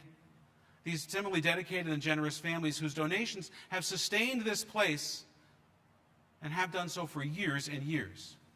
When we talked to those families, what we heard was that they shared the same why. They too felt that Temple was one of the few bright spots in a rather bleak year, and that it has been for many for a long time before. And so here's the next incredible thing. Because of those handful of incredible long-term Tzedakah supporters of Temple Sholom, we already raised the $250,000 matching gift. We met the match. We thought it was going to take 3 years. It took 3 weeks. Combined with our original gift, we have already raised $750,000 for this endowment fund. And then this is maybe the most incredible thing. When I shared this with this family, They added another $125,000 to their gift so that we could match that. It would be $1 million fund. Unbelievable. In the midst of a pandemic, with all that's going on in people's lives. It's the why. It's not the amount. It's the why they did that.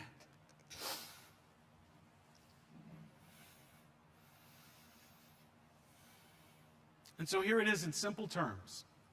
If we can raise $125,000, every dollar that we raise, every dollar of tzedakah that you contribute will be matched with another dollar, and we will build a $1 million financial foundation upon which our children and our grandchildren can continue this synagogue and discover for themselves their own why, their own reason why Temple Sholom is for them like it is for us, our place to belong. Look, we have 750,000 reasons to give. But really, it all comes down to just one. Because in spite of everything that we have been through this year, and really because of everything that we've been through this year, this community endures, it flourishes, and at a time when we need community more than ever before, we have an unprecedented opportunity to ensure it for future generations to come. Sharon and I will make our gift immediately after the high holidays in honor of our parents, like Barry's, who taught us the importance of tzedakah, and as an example to our children so that they will know why we give, and an appreciation to this community that has welcomed us and embraced our family. And I hope that you will join us so that together we can meet this match. Now, I want to be completely transparent and upfront with you. We have been planning for a few years to make a much-needed renovations to this building. You've been to the bathrooms, you know. We got work we have to do around here, and we want to build a chapel at our cemetery so we don't have to mourn our loved ones in the rain. And we want to build a memorial wall there so that those who are not buried there but our family here can put up a plaque with the name of a loved one and a stone upon it and remember them in our sacred space. We've been planning that for a long time, and then there was a pandemic. And so we put it off and put it off. So I want to be transparent. Next year at the high holidays, I'm going to ask you about a capital campaign gift. We're going to do that next year, but that's next year, and this is now. This is before us right now. It's $125,000 away. The need for tzedakah never stops. After the holidays, we'll be sending out information about how you can make that gift now or as a planned gift for the future. And those praying with us online at home, as it just came up on the screen, there's a QR code. You can scan it with your phone. It'll tell you more about the endowment fund. I had a lot of fun with QR codes this year. So why should you answer this call and meet this match? Just think about our temple. Think about what we do, about how being part of this Temple Sholom community makes you feel. Think about what we can still do. What we must be here to do for our children and our grandchildren, for the values of Canadian. We're the only Reformed synagogue in all of British Columbia. For the values, not the only Reformed synagogue, but we're the largest one and the only one with a full-time rabbi. Anyhow, think about what we have to do as that Reformed synagogue here in Vancouver and throughout the Lower Mainland. We promote those values in this community. And I am confident, like Barry, like the generous donors that dreamed up this gift, and those who have already shared that dream, thank you, thank you, thank you. You'll find your reason why. I know that I did. And together we will ensure the future of this community, and no matter what the future holds, we'll ensure it for generations to come. Ken Yehi Ratzon, may it be God's will. It's a mitzvah. We turn to page 224. I want to invite Carl Rothschild, our Rabbi, to join me and Cantor Cohen and Rabbi Brown at the Bimah, at the open ark. We rise for Elenu, our Torah service, the sounding of the Shofar, the sermon, and then you got to go home.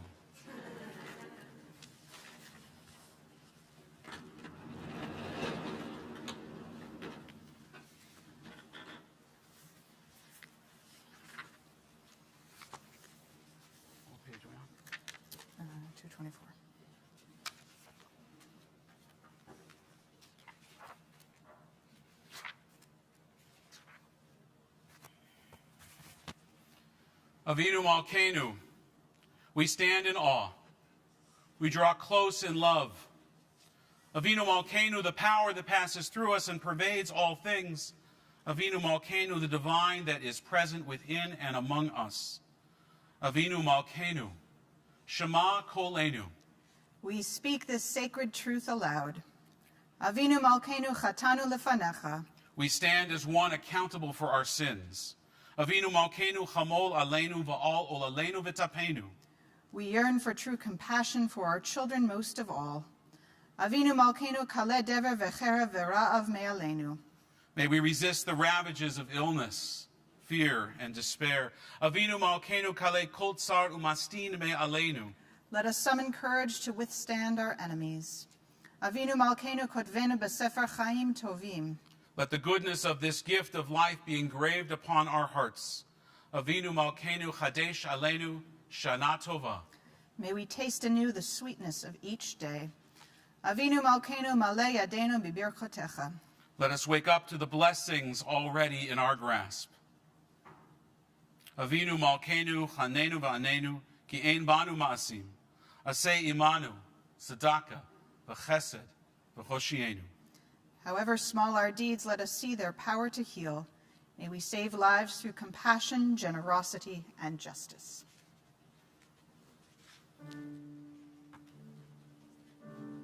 Avinu Malcanu, Shema Kolenu. Avinu Malcanu, Chatanu lefanecha. Avinu Malcanu, chamol aleinu.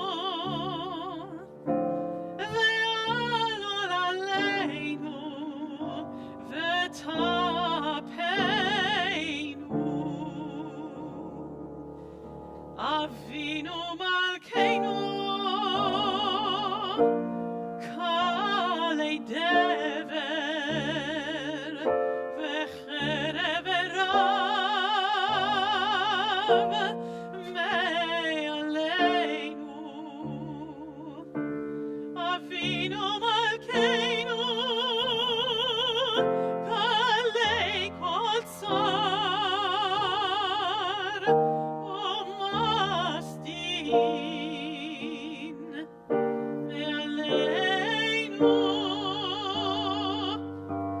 Avinu Malcanu.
wish Rabbi Brown well as she heads out to lead the second family service. We continue Seder Kriyat Torah, page 227.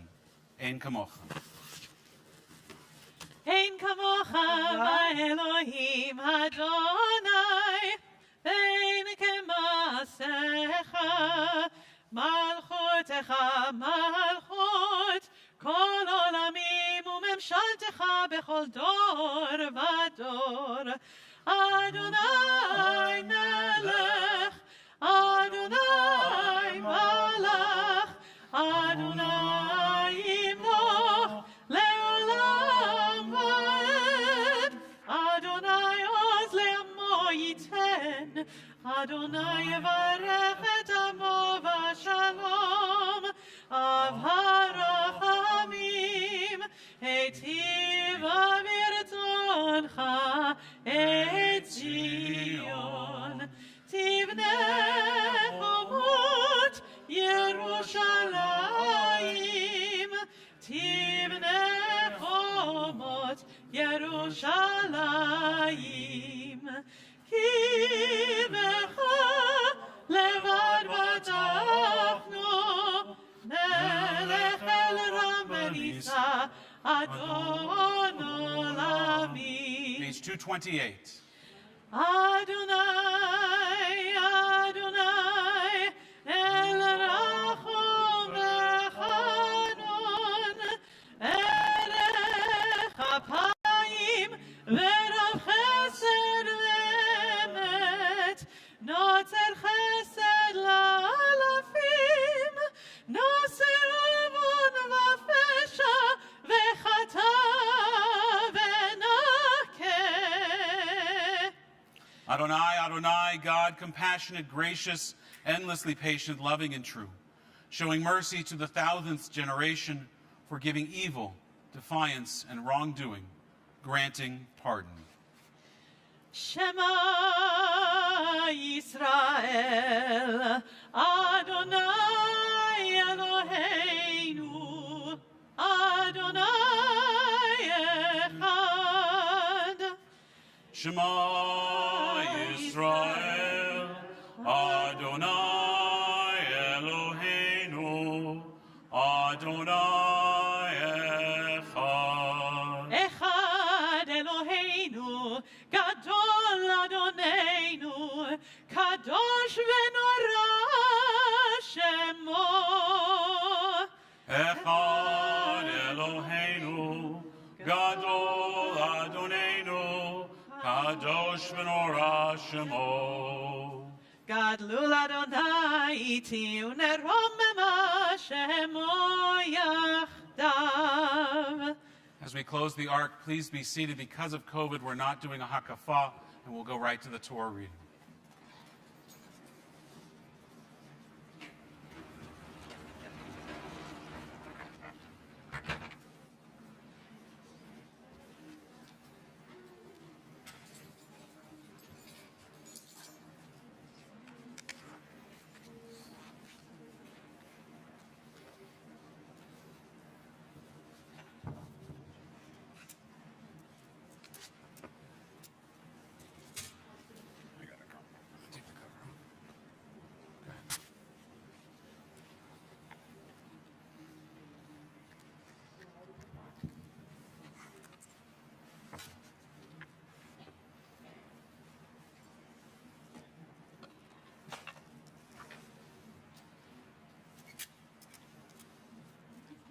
It's my pleasure to invite Carl Rothschild, our Rabbi, to introduce our Torah service and to call up those participating in the Torah readings.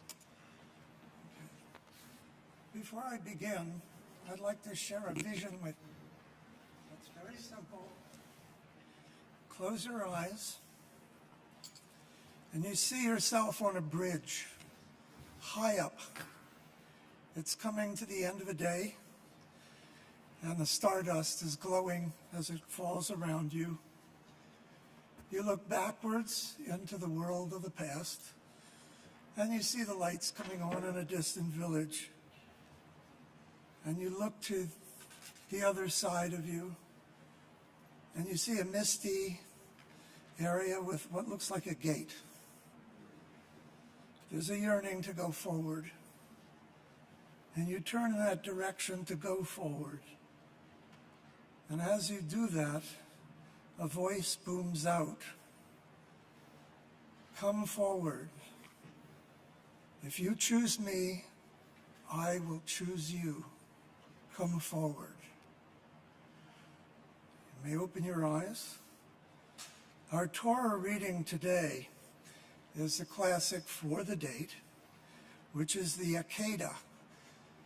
God says to Abraham, bring forth your son to sacrifice on Mount Moriah. And he does that. He says, Hineni, here I am. And he brings his son Isaac forward. And I hope you know the rest of the story. He survives, Sarah doesn't. And Abraham goes on with a split family. The reading starts on page 240 in your Machzor. And if people out there in video land are looking at Plaut, it's on page 146 in the Plaut Torah. Damod likriyat Torah Yehudit Bad Yaakov v'chayavela. I would call Joyce Gordon for the chanting of Torah. Damod livracha Dvorah bat Shimon v'Batia. And it's my honor to call Melody Robin's Paradise, our president, for the first blessing. As Melody makes her way to the Bima, I want to invite all of our board members that are here and those that are home watching online to rise in your places to join with Melody in this Aliyah. Normally we would have you all up here, and again, for obvious reasons, we're trying to keep socially distant, but still emotionally connected.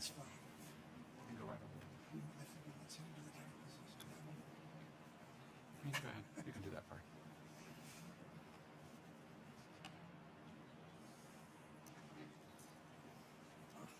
Go over, so stand at the podium where Carl is. Baruch Hu Adonai HaMorach. Baruch Adonai HaMorach Le'olam Va'ed. Baruch Adonai HaMorach Le'olam Va'ed. Baruch Atah Adonai Eloheinu Melech HaOlam. Asher Bachar Banu Mikol Ha'amim V'natan Lanu Et Torato. Baruch Atah Adonai Noten HaTorah. Amen. Amen.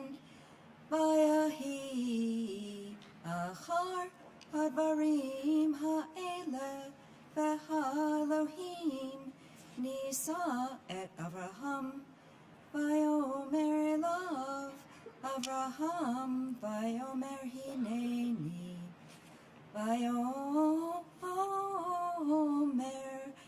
chachna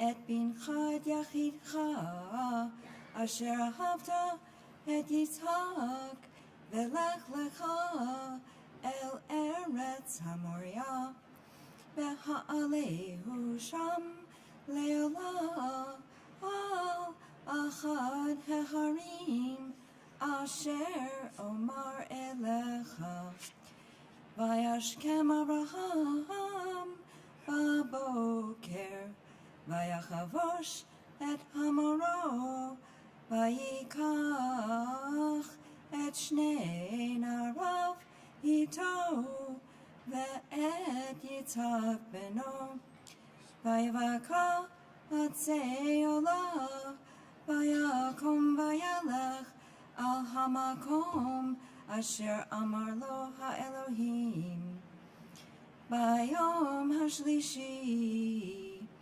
vayisa Avraham et einav vayaret hamakom merachok vayomer Avraham el na'arav shvu lechem po im ha'hamor va'ani va'anar alcha ad ko v'nishtachavev v'nashuva alechem vayikach Avraham et atzei ha'olam vayasem al Yitzhak beno vayikach biado et ha'esh ve'et ha'ma'achelet vayelchu shnehem yachdav.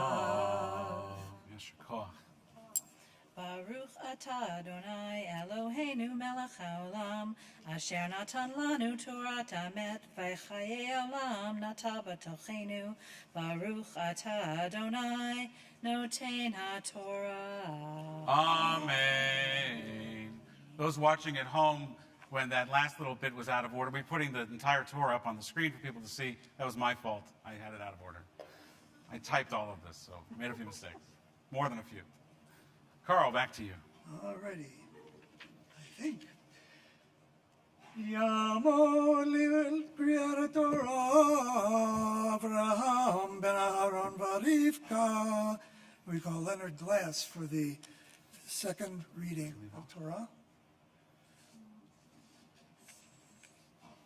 Yamdu livraka ha-mishpacha Bowman. It's our honor to call the Bowman family to represent all of those families that had b'nai mitzvot during the pandemic. So if the Bowman family could come forward.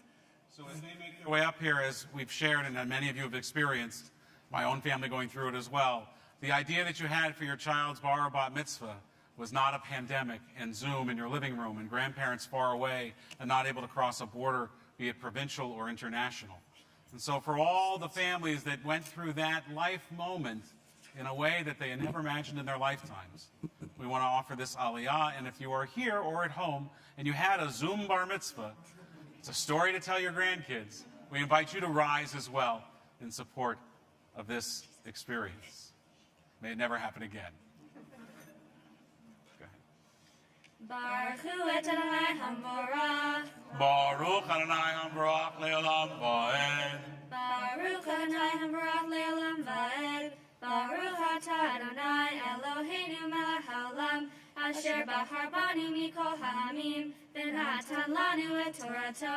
Baruch atah Adonai noten haTorah. Amen. Amen. Vayomer Yitzchak el Avraham aviv, Vayomer avi, Vayomer hineni v'ni, Vayomer hine ha'esh v'ha'itzim, ve'ayeh haseh le'olah.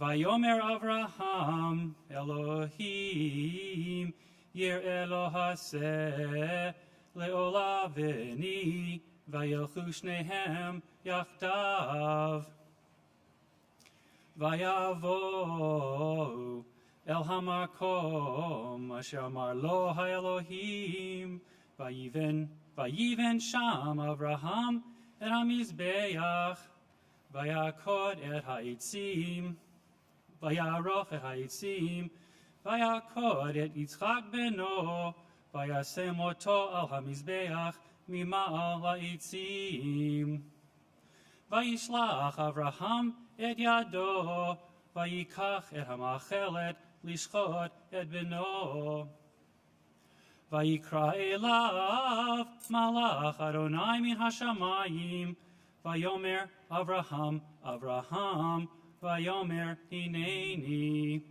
vayomer al tishlach yacha al hana'ar val taslo me'uma ki ata yadati ki yireh Elohim ata v'lo chasachta et bincha et yitidcha mimeni vayisa Avraham et einav vayar et einav vayisa Avraham et einav vayar v'hine ayil achar Nechaz basfach bekarnav, vayelech Avraham, vayikach et ha'ayil, vayalehu leolah, tachad beno.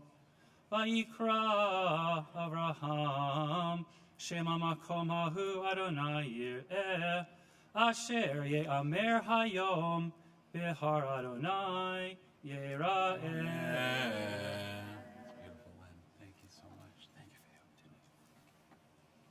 Baruch atah Adonai Eloheinu melech haolam, asher natan lanu Torah emet, v'chayei olam atah betochenu. Baruch atah Adonai Eloheinu haTorah. Amen. Yasher Koach. We want to pause in our reading now, as we do with the Torah open. Tradition teaches we have God's full attention. And so we offer Misha Bayrach a prayer for healing for those who are sick and in need of this blessing. May God grant this blessing of healing to Ron Korber, Arnold Konevsky, David Gottesman, Mark Baton, Meryl Granberg, Yehudit Bat Avraham Vasara, Dennis Miller, Dina Mandel, Ralph Schulman, Frank Gomez, Monica Davidson, Carmen Gomez, Fred Bauer, Leonard Glass, who just read Torah on your new hip. Glad you're back, Leonard. Basil Kalner, Sylvia Pitch, David Goldstein, Howard Diamond, Hamish Tucker, Brian Moole, Alex Kravitsky, Isabel, Ari Goldman, Judy Steiner, Losberg, Burn Simpson, Haya Sahava Bat Yehuda Valea, Alana James, Dr. Dimitri Zanozin, Lynn Sabo, Stana Stawicki, Elliot Pohl, Sanford Cohen, Sarah Bat Avraham Vasara, Igor Ilisov, Ed Ozer, David Shlomo Gorney, Andrea Jarzbak. If there are others in need of this prayer for healing, if you are here in our sanctuary, please rise and call out their name. And if you are at home and watching, stand also in your home and call out their name. Give voice to this prayer.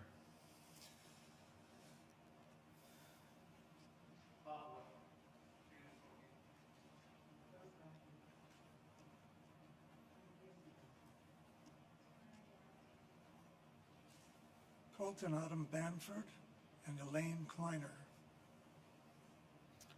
We join with our cantor in this very special prayer for healing. These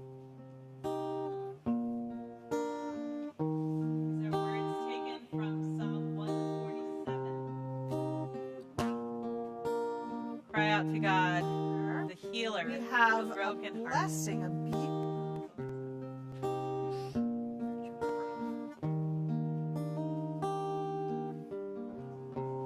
הרופא לשבור אליהם ומחבש לעצבותם מונה מספר לכוכבים לכולם שמו יקרא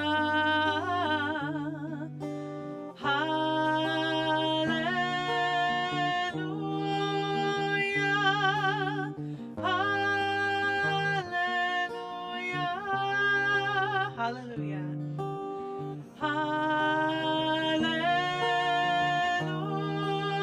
Hallelujah. Hallelujah. Healer of the brokenhearted, binder of our wounds,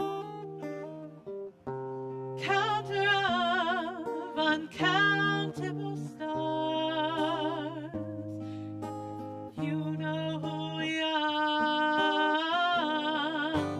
Hallelujah.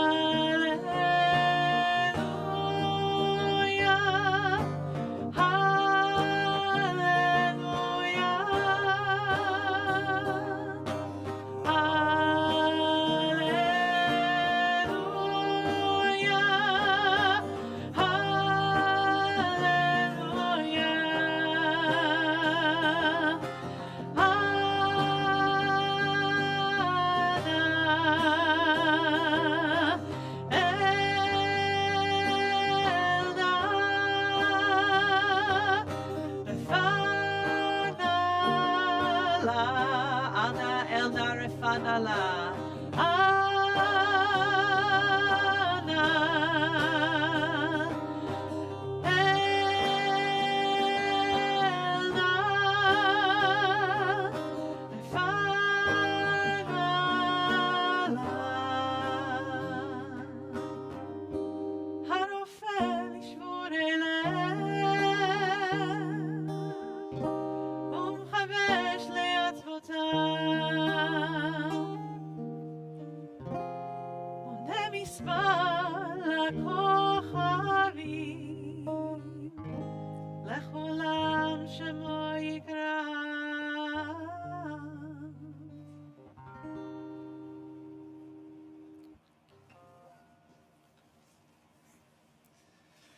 Tamu Likriya Torah Rivka Chana Bat Eliyahu.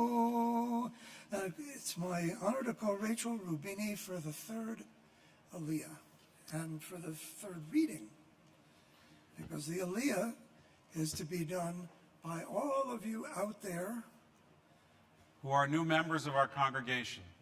In this past year, and we normally would call you all up for this Aliyah, I'm not sure you would fit on the bima, socially distanced or not. 68 families joined our synagogue in the midst of a pandemic from last Rosh Hashanah till now. If you are one of those families here or at home, we invite you to rise as we join together, all of us, in this blessing for the reading of Torah. And we welcome you. Baruch hu et Adonai Hamorah. Baruch Adonai Hamorah le'olam bo'ed. Baruch Adonai Hamorah le'olam bo'ed. Baruch atah Adonai Eloheinu melech haolam asher bachar banu mikol ha'amim v'natan lanu et Torato. Baruch atah Adonai noten ha'Torah. Be seated. We'll call you back in a minute. Amen. Vayikra malach Adonai el Abraham shenit min hashamayim vayaomer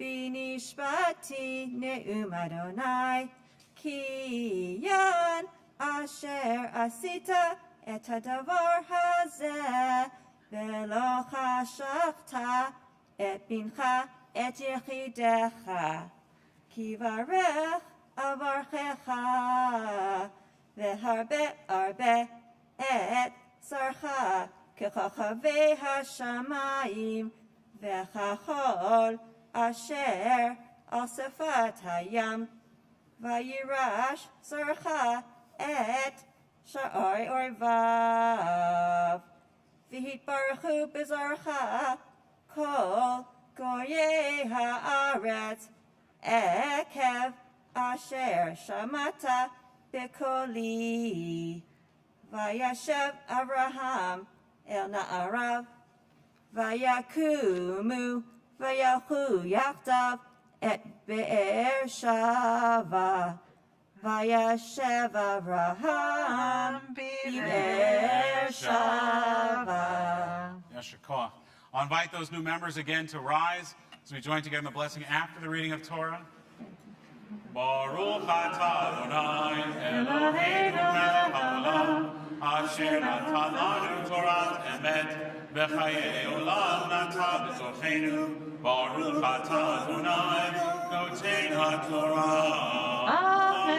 Amen. Yasher koach. Now it is my honor to call our rabbi for the lifting of Torah, since he may be the only person who can hold that much in his left hand. Simon could do this. Many of them could do this. This is the second hardest lift. Well, it's the second hardest lift in the Jewish calendar.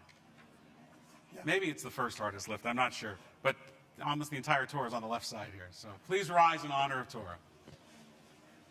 Nezot HaTorah Shesa Moshe Livnei Bnei Yisrael Api Adonai Beyad Moshe Ozi Vezimrat Yah Vaili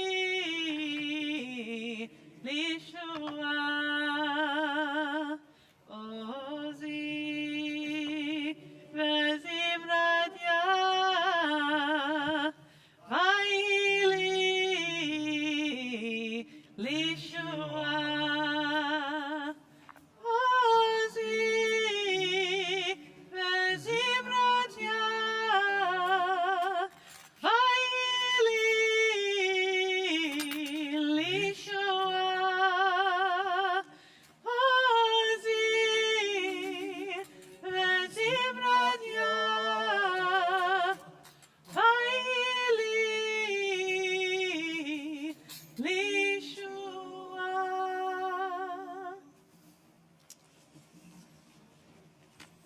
Our Haftarah today is 1 Samuel's, right at the beginning of the book of Samuel.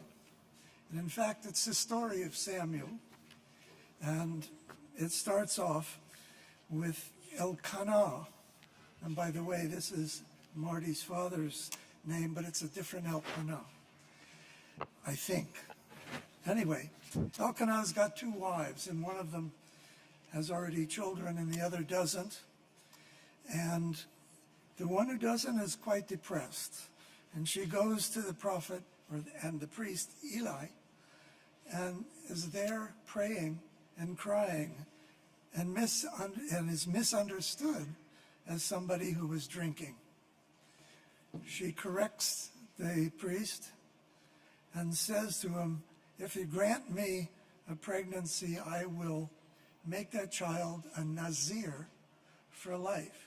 A Nazir is someone who takes on, or is told to take on, a vow of no alcohol, a life of total blessing, and lets his hair grow forever and ever.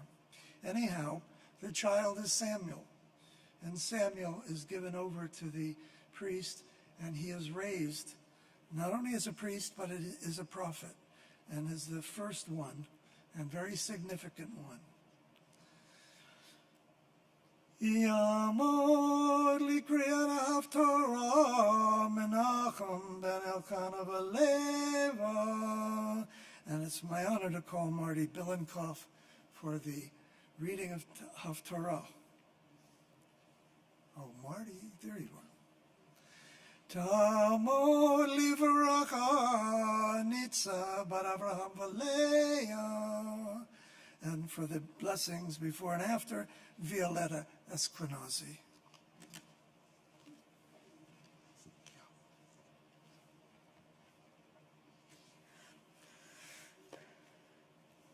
Baruch atah Adonai Eloheinu melech haolam asher bachar b'nbi'im tovim ברצה בדבריהם הנאמרים באמת. ברוך אתה אדוני הבוחר בתורה ובמשה עבדו ובישראל עמו ובנביאי האמת בצדק. ויהי איש אחד מן הרמתיים צופים מהר אפרים ושמו אלקנה בן ירוחם בן אליהו בן תוהו בן צוף אפרתי ולו 2 נשים שם אחד חנה ושם השנית פנינה, ויהי לפנינה ילדים ולחנין ילדים. ועלה האיש ההוא מעירו מימים ימימה להשתחוות ולזבוח לאדוני צבאות ושילה, ושם 2 בני עלי חפני ופנחס כהנים לאדוני. ויהי היום ויזבח אלקנה ונתן לפנינה אשתו ולכל בניה ובנותיה מחנות. ולחנה ייתן מנחת אפיים כי את חנה היב ואדוני סגר רחמה וכיסתה צרותה גם כעס בעבור הדמעה כי סגר אדוני ברחמה. וכן יעשה שנה בשנה מדי עלותה מבית אדוני כן תכיסנה ותבכה ולא תאכל. ויאמר לה אלקנה אישה חנה למה תבכי ולמה לא תאכלי, ולמה ירא לבבך, הלא אנוכי טוב לך מ10 בנים. ותקם חנה אחרי אכלה ושילה ואחרי שתו, ואלי הכהן יושב על הכיסא על מזוזת היכל אדוני, והיא מרת נפש ותתפלל על אדוני וברכו תבכה. ותדר נדר ותאמר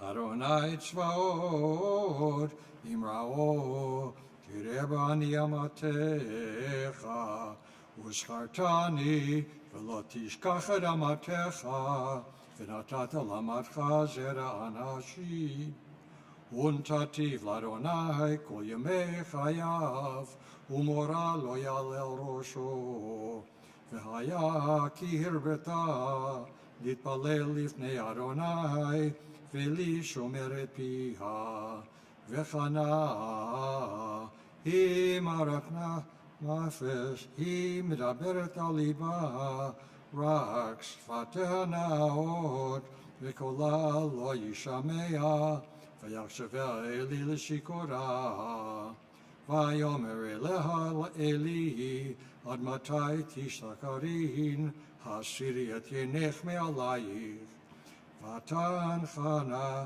ותאמר לא אדוני אישה קשת רוח אנוכי ויין ושיכר לא שתיתי ואשפוך את נפשי לפני אדוני אל תיתן את אמתך לפני בת בליעל כי מרוב שיחי וכסי דיברתי עד הנה ויען אלי ויאמר לכי לשלום אלוהי ישראל ייתן את שאלתך אשר שאלת מימו ותאמר תמצא שפחך חן בעיניך ותלך האישה לדרכה ותאכל ופניה לא יהיו לה עוד וישכימו בבוקר וישתחוו לפני אדוני וישובו ויבואו אל ביתם הרמתה וידע אל חנה אשתו ויזכריה אדוני ויהי לתקופת הימים ותר חנה ותלד בן ותקרא את שמו שמואל כי מאדוני שלתי.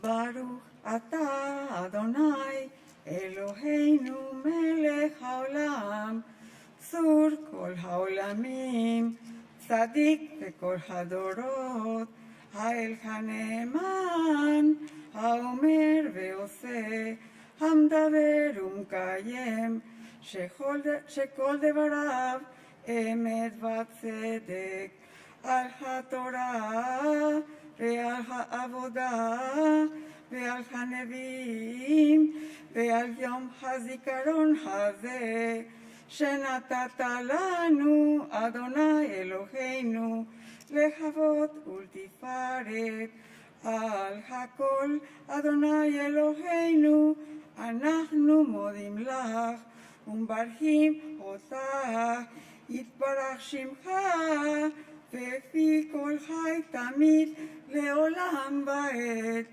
ודברך אמת וקיים לעד. ברוך אתה אדוני מלך על כל הארץ מקדש ישראל ויום הזיכרון.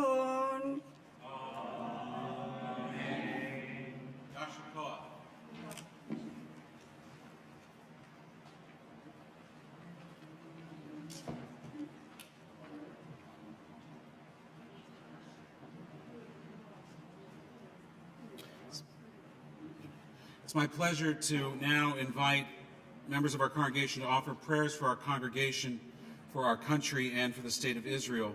and one of our new members of our congregation, Sharon Harowitz and Bob Wilmot. We invite you to come up to offer the prayer for our congregation.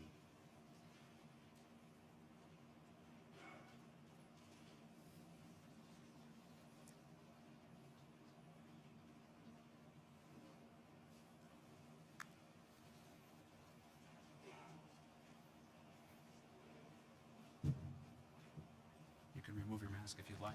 Okay.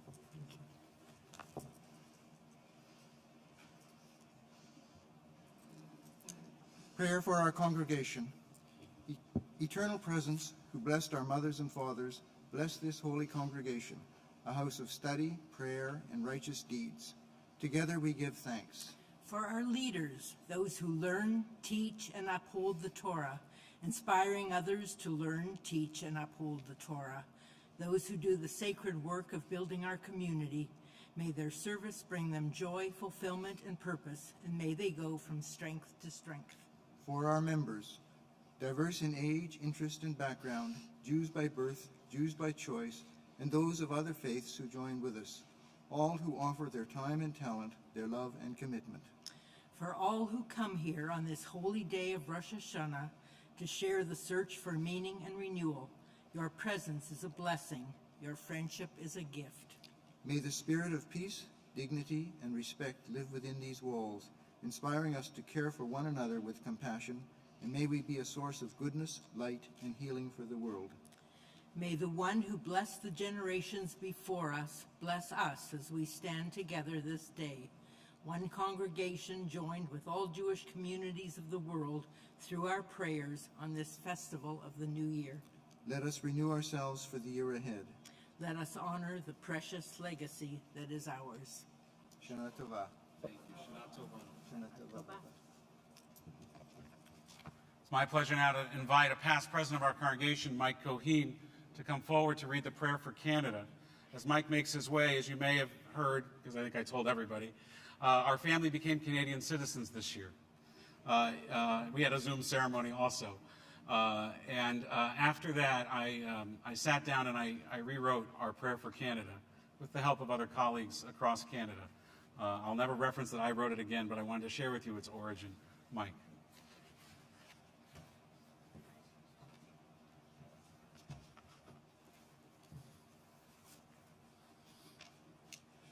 Guardian of all life, awaken the spirit of love, peace, and friendship among all the inhabitants of our country.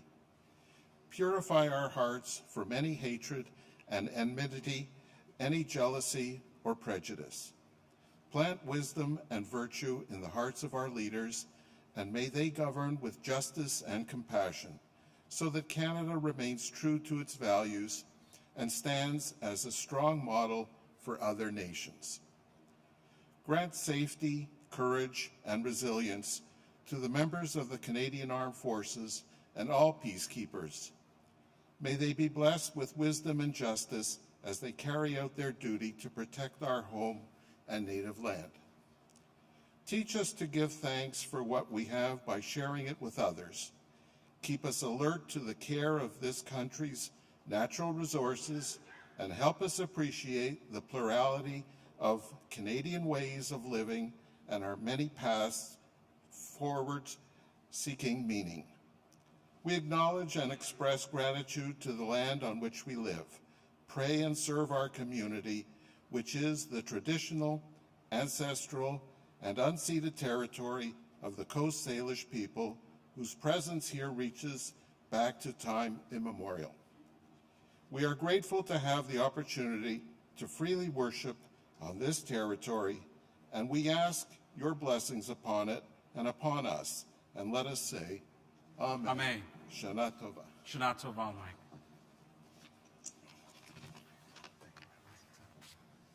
And we invite Chloe Thomas and Gabe Garfinkel to come forward to lead us in the prayer for Israel.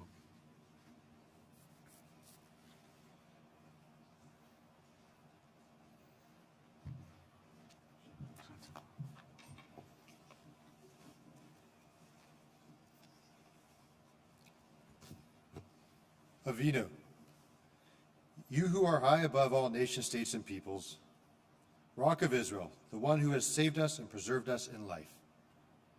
Bless the state of Israel, first flowering of our redemption. Be her loving shield and shelter of lasting peace. Guide her leaders and advisors by your light of truth. Instruct them with your good counsel. Strengthen the hands of those who build and protect our holy land. Deliver them from danger. Crown their efforts with success. Grant peace to the land, lasting joy to all of her people. And together we say, Amen. Amen. Shakoch, thank you. All 2.5, almost 3 of you. They're having a baby. B'sha'ah tovah, we say. We turn to page 276 as we rise to return the Torah to the Ark.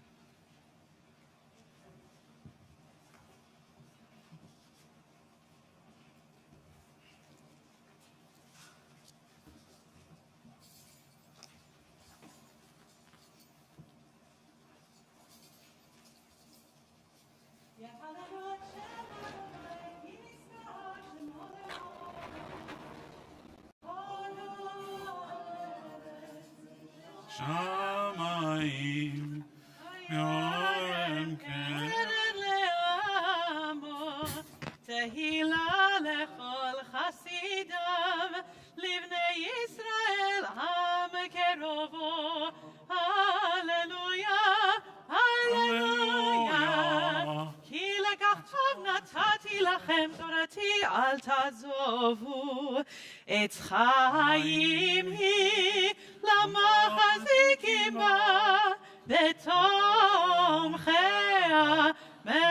מאושר דרכיה דרכנו בכל נתיבותיה שלום השיבנו אדוני אליך ונשובה חדש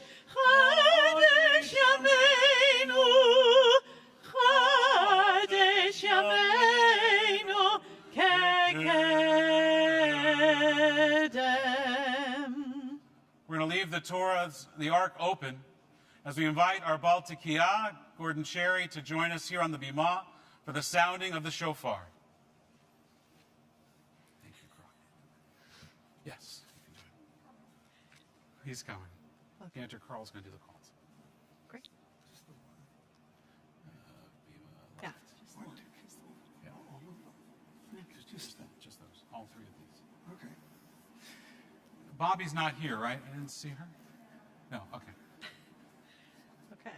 Good blessing. Yes, first the blessings. Wonderful. Ready? Okay. Baruch atah Adonai, shomea kol truat amo Yisrael, berachamim. Amen. Tekiah, Shvarim Torah,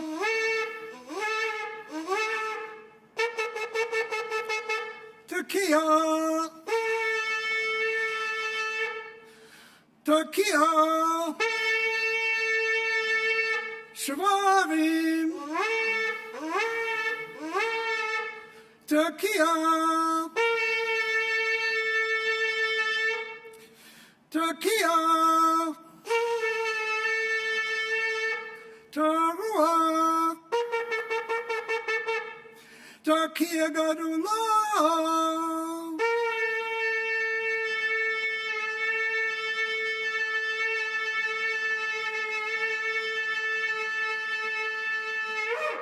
Yasher Kolah. Thank you. Please be seated as the Ark is closed.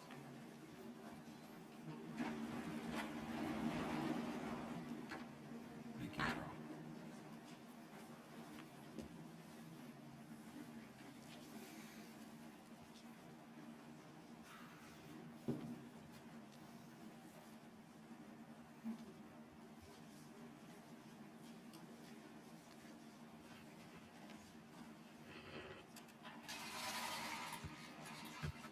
Yeah, I installed screens.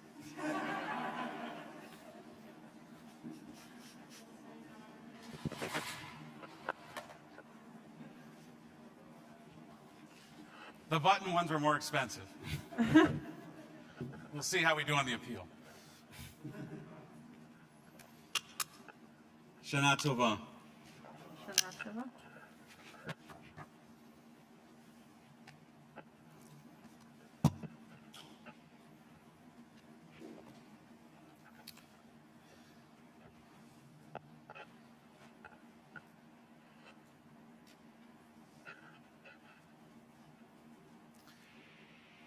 It all started, and honestly, it all almost ended with one Facebook post.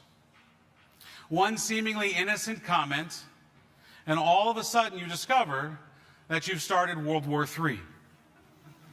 The initial post was this: I stand with Israel. And here was the response. I'll read it to you. Israel's committing genocide in Gaza, and you're a rabbi. How can you defend this brutality? It's ethnic cleansing, it's apartheid, it's not Jewish, not the Judaism of love your neighbor, tikkun olam and social justice that I grew up with, that you taught me in Hebrew school. Never in a million years did I think that this, from a rabbi no less, would elicit this. This accusation from another Jew. My Israeli flag, whoops, I gotta go back to that, sorry. Can you take the slide down?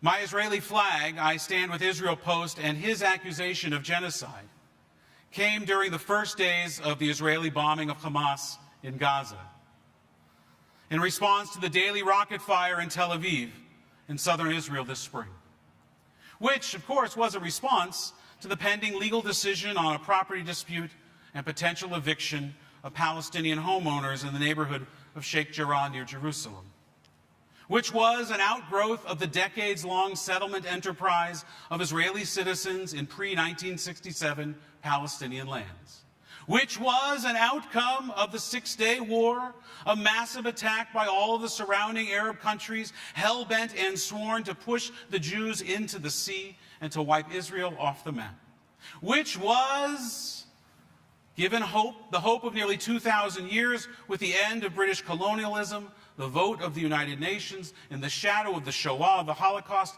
to grant the Jewish people, the most persecuted people in the history of the world, a state in their ancestral homeland, which was, by its very existence as an idea, an affront to pan-Arabism, which arose around the same time as modern Zionism and Jewish nationalism, which was post-World War II. Which was. I stare back at the screen.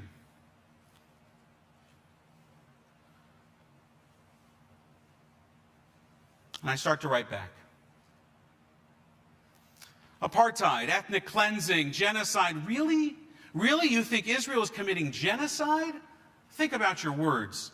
Are you saying that our people, the people who were targeted by genocide by the Nazis and the Holocaust, are doing to another people? You think we're doing that? You think Israelis, you think Jews are Nazis?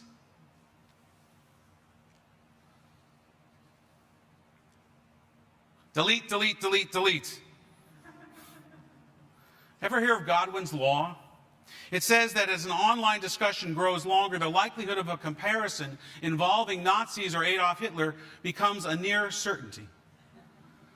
Oy, I sigh. Delete, delete, delete. Truly, I want to say those things. I want to say those things.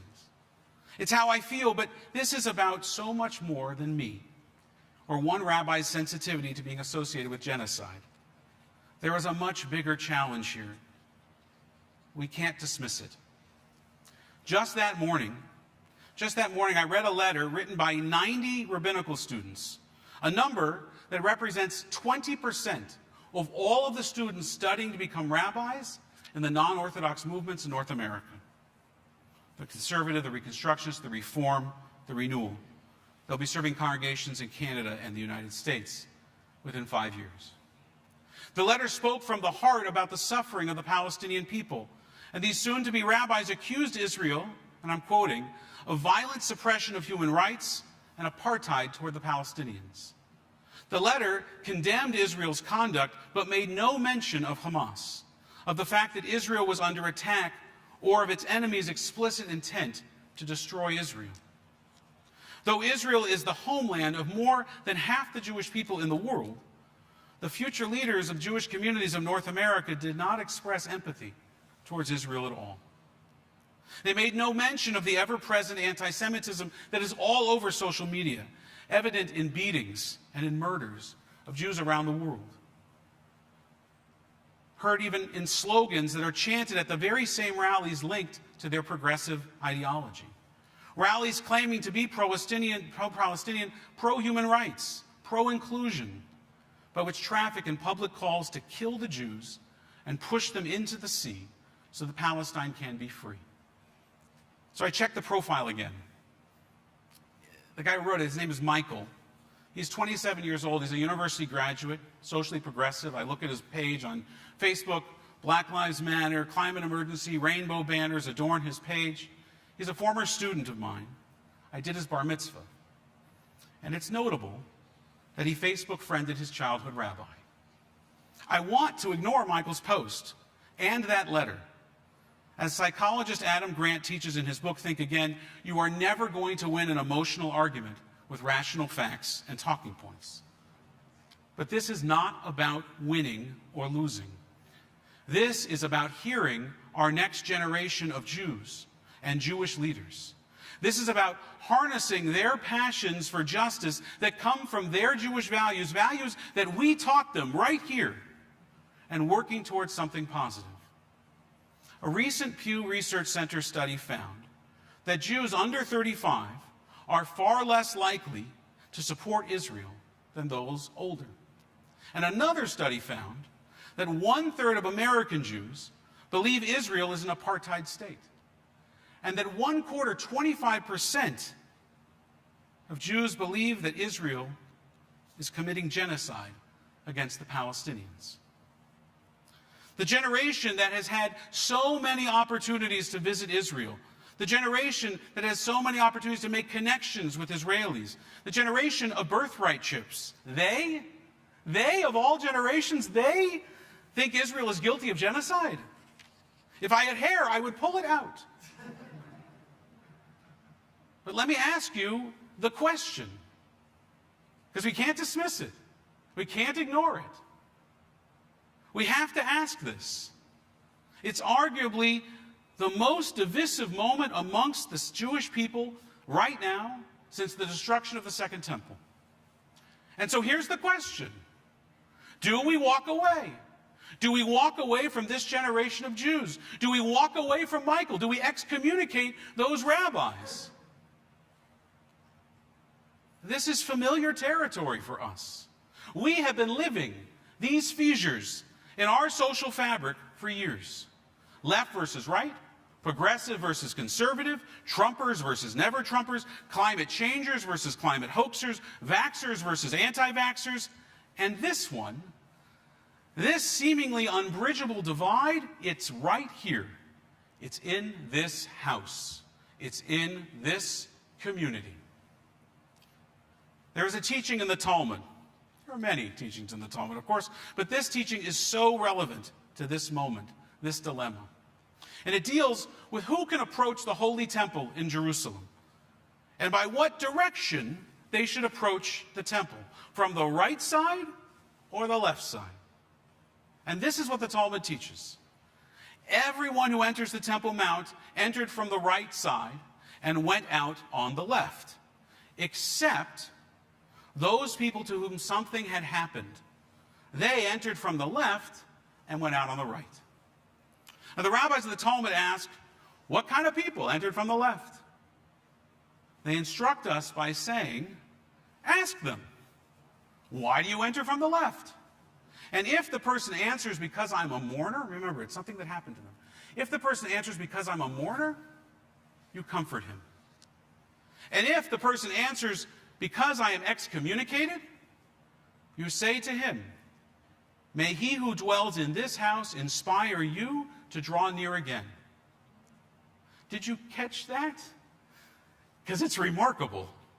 The whole idea of excommunication was to cut the person off from the community because he held ideas that were outside the communal norms. But right here in the Talmud, it is telling us that there was a place where those who had been excommunicated were able to gather, and not just any place. The holiest of holiest of holiest of places, the Holy Temple in Jerusalem. It's the last place you would think a person who had been excommunicated would be welcomed. But he was. He was not canceled. He still had a place. He was still welcome. And not only was he welcome, the Talmud further teaches us not to be harsh in our words, but to be careful, to invite him to continue participating in the debate, in dialogue. Look, we have to ask, if the ancient temple was the place that could welcome vigorous debate and welcome even those who held ideas considered outside the communal norms, ideas that they believed were threatening to Jewish tradition or to the safety of the community, then why can't our synagogues and our schools and our communal institutions, our holy places, even our Facebook pages, which are not holy places, why can't they be places where everyone has a seat at the table? So Michael posts again. The problem, I gotta get on the screen here. The problem is the occupation.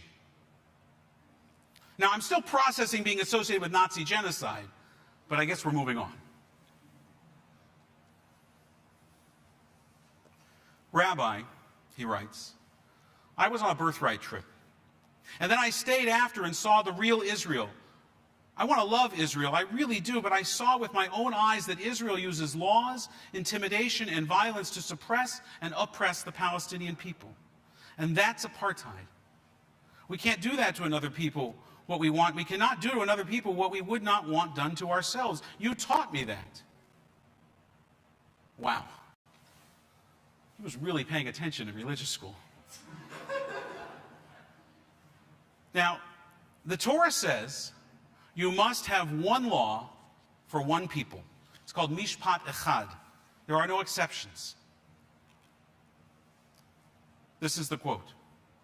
Leviticus 24:22, it says it, you shall have one law, a standard of justice, Mishpat, for the stranger, the ger, and the citizen alike, for I am Adonai your God.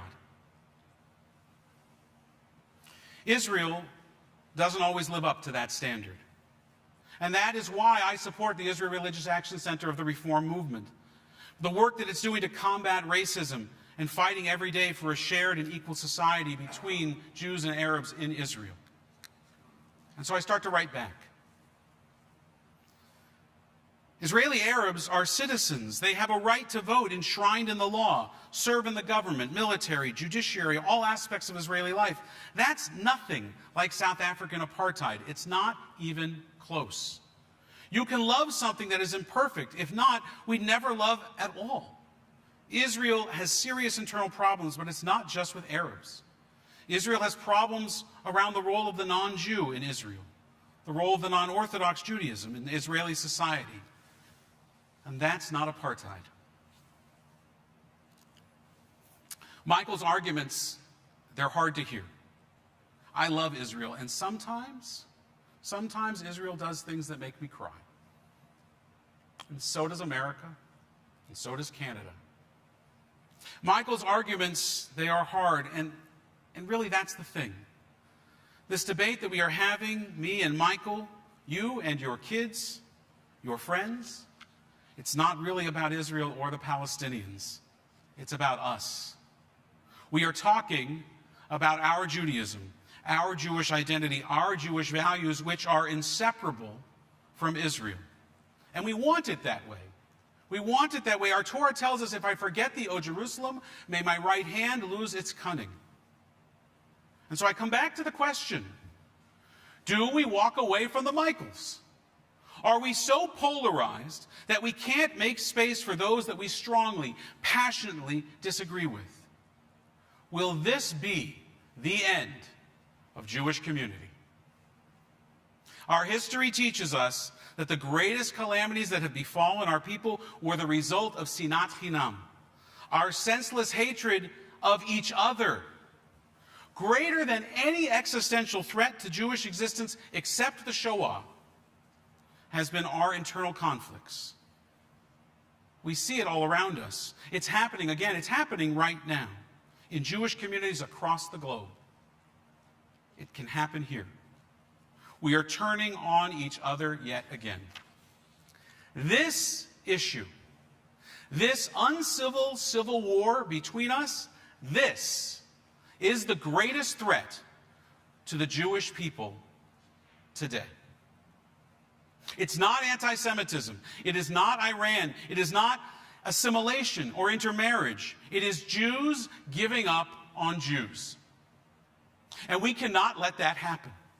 We cannot lose the next generation of Jews over an issue that none of us are going to solve from here. In 73 years, they haven't solved it over there. But our internal conflict, that will destroy us. It has done it before. Look, I can't solve the Israeli-Palestinian conflict, but we can solve this. And here's what we need to do. We need, and we have to, stop unfriending each other. We have to stop canceling each other and start listening to and learning from each other. But that's not enough. We have to listen to Michael and all the Michaels who are out there like him. They are our kids, they are our grandkids, and they see things the way they see them. Look, I say that they need to listen to us, and truly I think they do. Michael and those future rabbis, in my view, are dangerously naive. And we were all young. We were all young ones. So yes, they need to listen to us as well, and us to them. But those stats that I listed earlier, the 35%, most of them are not here, and they're not watching online. If we want to get them back, to keep the Jewish family together, we have to reach out to them. We have to risk more, risk hearing things that we disagree with, risk things that make us uncomfortable. We have to risk that maybe they have a point. So sit down with your Jewish children, sit down with your grandchildren, and talk it out. Talk about your values. Hear theirs. Talk about Israel. Talk about the place of both your values and Israel hold in your Jewish identity, and hear what they say about where it sits with them. Make it an honest conversation. Why does Israel matter to you? Why does it matter to them? Why does being Jewish matter? Does it? Bang the table if you need to. Just don't get up from the table. Don't leave it. Don't walk away. Don't walk out on each other, on our people. And we need to do more than talk. We need to take action. We do need to support Israeli and Palestinian organizations that are working in Israel for coexistence, reconciliation, and peace between these two peoples that are destined to live together on the same land. I believe that Michael wrote to me not only to challenge me, but to connect with me. He sees the world with a Jewish lens, and he can't accept what he sees. That doesn't make him bad. It makes him a Jew. As former Israeli Prime Minister and President Shimon Peres once said, quoting, "The Jews' greatest contribution to history is dissatisfaction. We're a nation born to be discontented. Whatever exists, we believe, can be changed for the better." The Michaels of our community must be able to enter the temple, the ancient one and this one. And let me say this, and it's important. Only one person in all of the volumes and all of the history of the Talmud was ever fully excommunicated, barred from entering even the Holy Temple in Jerusalem. And it was because that one person was a total and complete heretic who betrayed the Jews to the Romans and denied the idea of one God. And he's referred to as Acher, the other, to avoid even saying his name. So yes, there are red lines. To those that would criminalize Israel and turn us into the symbol of evil in the world, that would deny our very right to exist, who who support or are indifferent to violence against Israelis and the Jewish people, we should have nothing but contempt, and we owe them nothing. And this includes far-left Jewish organizations. They are acher, and they forfeit their claim to be part of this community if they are willing to sacrifice the lives of the people in this community. But we need to speak two languages on Israel, and we need to do it simultaneously. The first language we need to master is that one. It's an outward one. It's to push back against those who attempt to criminalize us, delegitimize us, dehumanize us, even to eliminate us. To the people who sing, from the river to the sea, Palestine will be free, we can read between the lines. We have survived for centuries. We know what you mean. We're not going anywhere. But the second language we have to speak at the very same time is an inward one, a language of cheshbon hanefesh, of examining, an honest examination and self-criticism of the Jewish soul. How much are we responsible for in alienating some of our friends and alienating our own people? Was Sheikh Jarrah really necessary? Are housing demolitions really necessary? Why don't Israelis grant more permits to build or for residency? And I say we, because Michael and the young rabbis and this not so young anymore rabbi, we all agree that when Israel acts, it acts in my name as a Jew. The Haggadah describes 4 children, literally 4 children, or symbolically, present at the Seder. There is the wise, the simple, the one who doesn't even know how to ask a question, and that last one, the Rasha, the rebellious child, the wicked child. Why is he wicked? Because he disassociates himself from the Passover story, and he asks, what does all of this mean to you? Not to me, but to you. We don't kick him out of the Seder for his offensive question. Why? Because he hasn't given up on the Jewish people. He hasn't given up on the family, and so we can't and don't give up on him. And how do we know? Because he's there at the table. He came home for the Seder. He engages in the debate, just like Michael, who reached out and challenged his childhood rabbi. This child expresses a viewpoint that disturbs the parent. But the parent answers, and the answer is not, leave the table, leave the house. The answer is not, go away, I don't want to hear you. I don't want to hear such things. It's a harsh debate. It's probably one of those Seders that end with shouting. But they share the meal.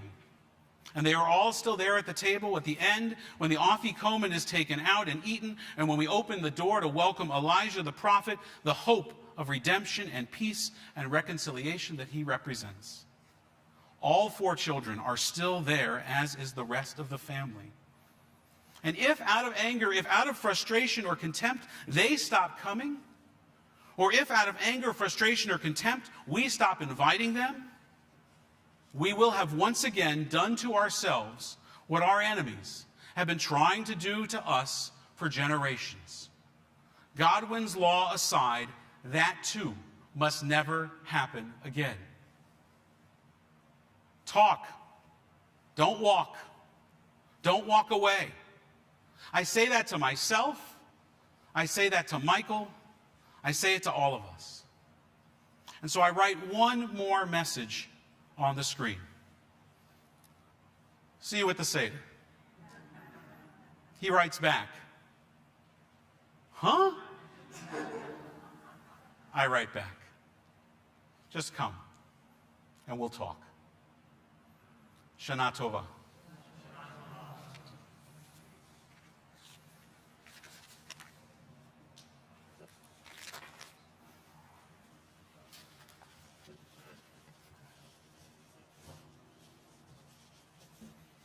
Thank you, Rabbi, for teaching us this morning. So I want to bring out that theme of talking and bringing our voices to the table, working towards peace. This is in Yiddish, but also in Hebrew and in English. It's a folk song. It goes like this. Wollt ich gehad koyach wollt ich gelaufen in die Gassen und geschrien, Sholom, Sholom, Sholom, Sholom. היה לי כוח, הייתי הולכת ברחוב, הייתי צועקת שלום, שלום, שלום, שלום. If my voice were louder, if my body stronger, I would tear through the streets singing peace, peace, peace. Yada da da da da, yada da da da da, yada da da da, yada da da, yada da da da, yada da da da da, yada da da da da, yada da da da, yada da, yada da da da, yada da da da da,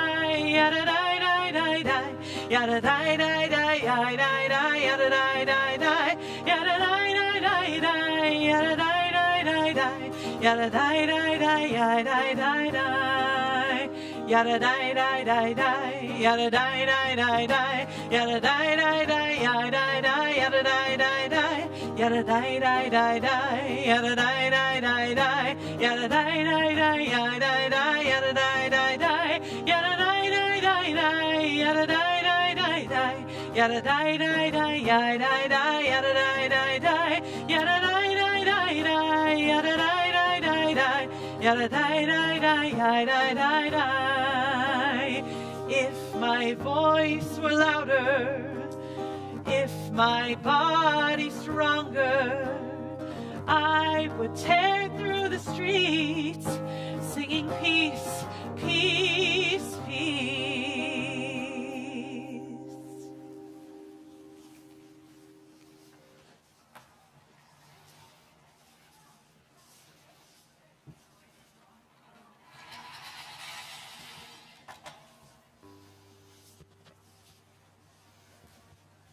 Kaddish, listen to the other four.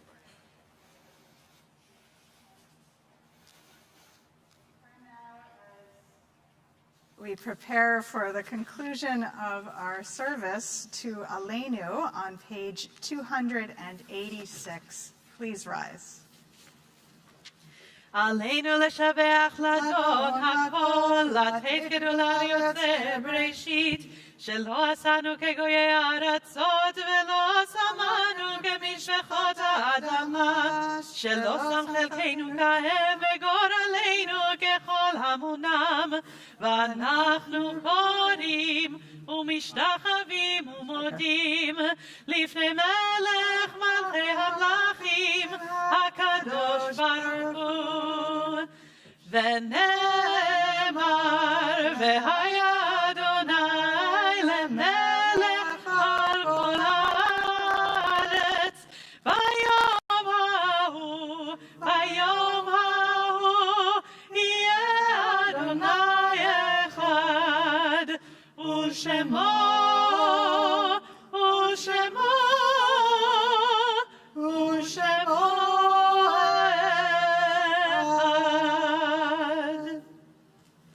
May be seated.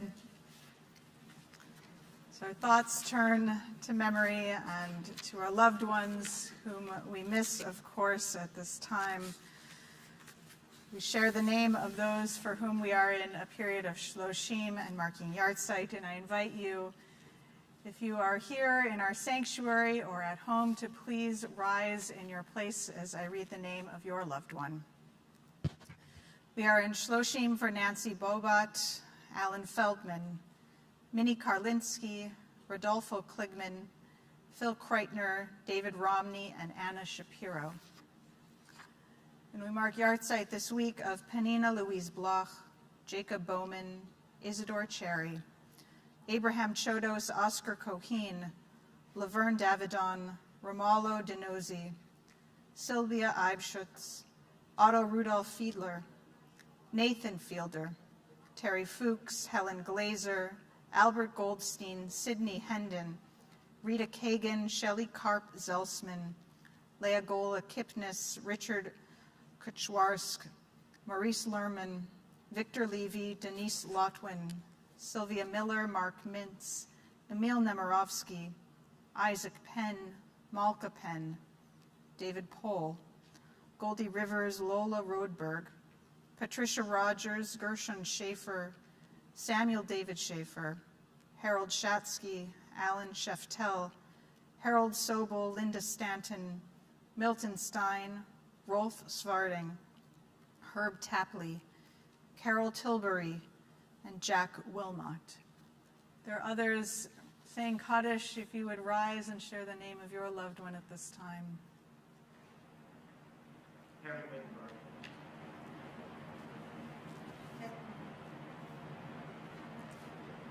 Now, as one community, we stand together, support of our presence here and beyond online. We join together, page 292, in these words of Kaddish. Yitgadal v'yitgadash shemei Rabbah, be'alma divrach yirutei v'yamlich malchutei, b'chayechon uv'yomechon uv'chayei b'chol beit Yisrael, ba'agala v'izman kari v'imru amen. Yehei shmei Rabbah mevorach le'olam u'lalmei almaya.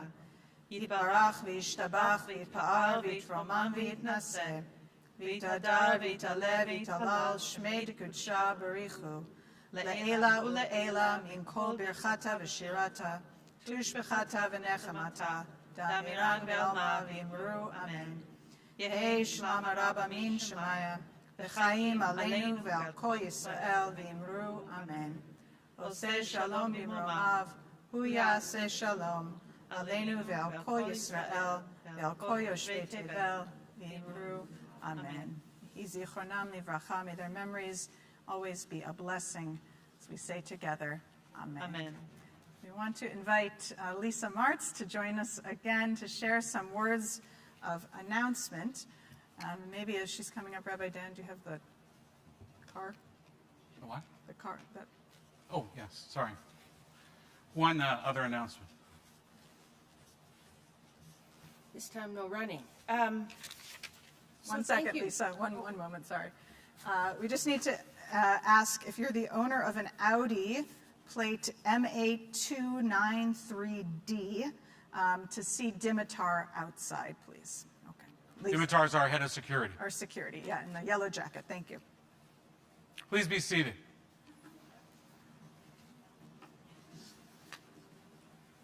So just a few words on behalf of the board and the rabbis.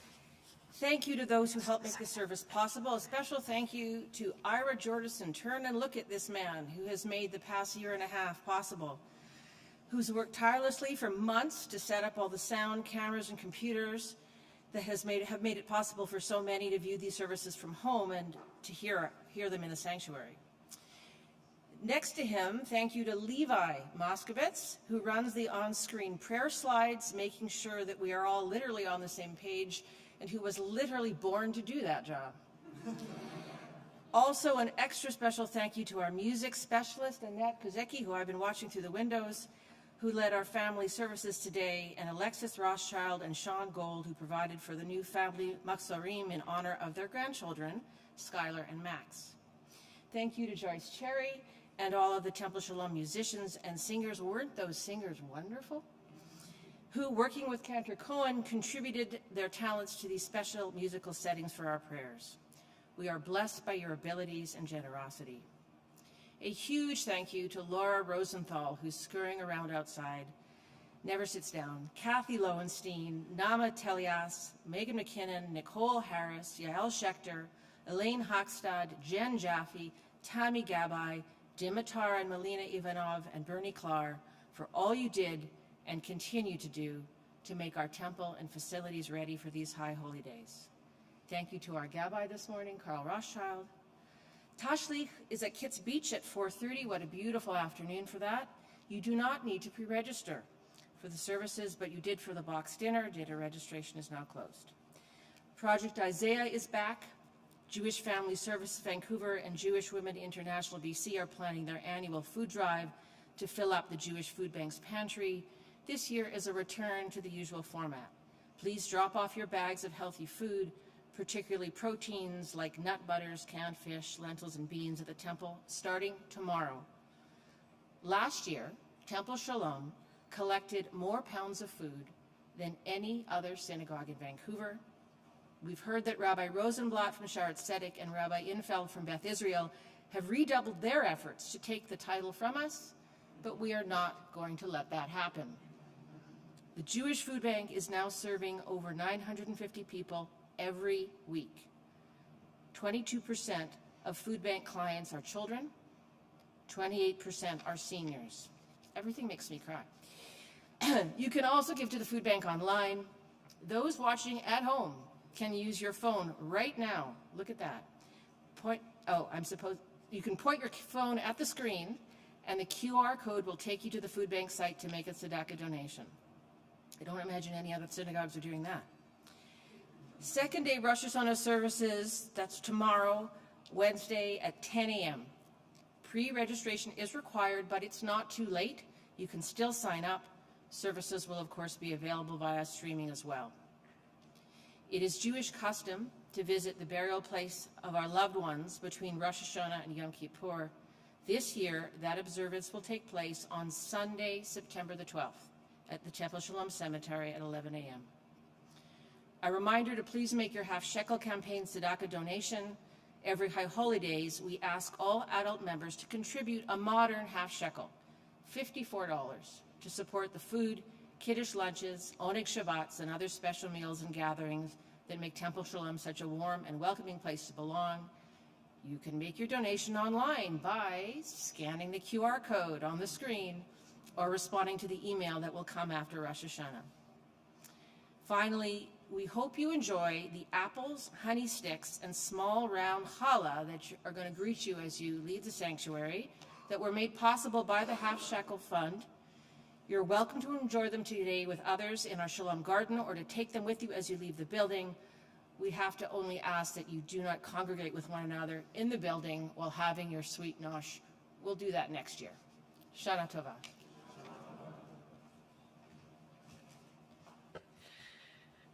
We'll join together for our closing song, Beyado. Page number? Okay.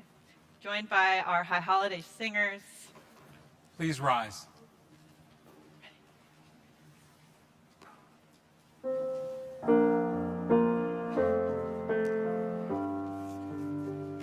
Please join us too.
Adonai yishmor et zeitav ulecha me'atav yad olam. May God guard your going forth and your safe return now and always. Shana Tova. Shana Tova.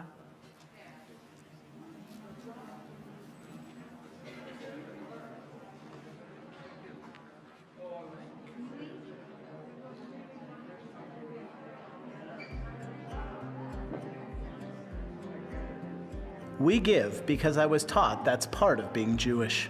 We give because Temple Sholom provides our kids a safe and fun place to make Jewish memories. I give to Temple Sholom because my parents highly valued the role of the shul in what was then a small prairie town of Saskatoon, and they gave it the highest priority of time and support. I follow their example and honor them, as well as all my beloved family who have been inspired and supported by Temple Sholom, and that even includes one Reform rabbi. We give because we want to support all of the incredible programs and activities at Temple Sholom that keep the Temple community members connected and engaged. Temple Sholom is an important part of our lives, and we want to ensure that it remains financially strong now and well into the future. I give because the sense of community that Temple Sholom generates within my children touches me deeply. We care about the future generations. That's why we support young families. We want to ensure they have a safe place to live and pray, a place that represents our beliefs and ideas. We give because it's the right thing to do.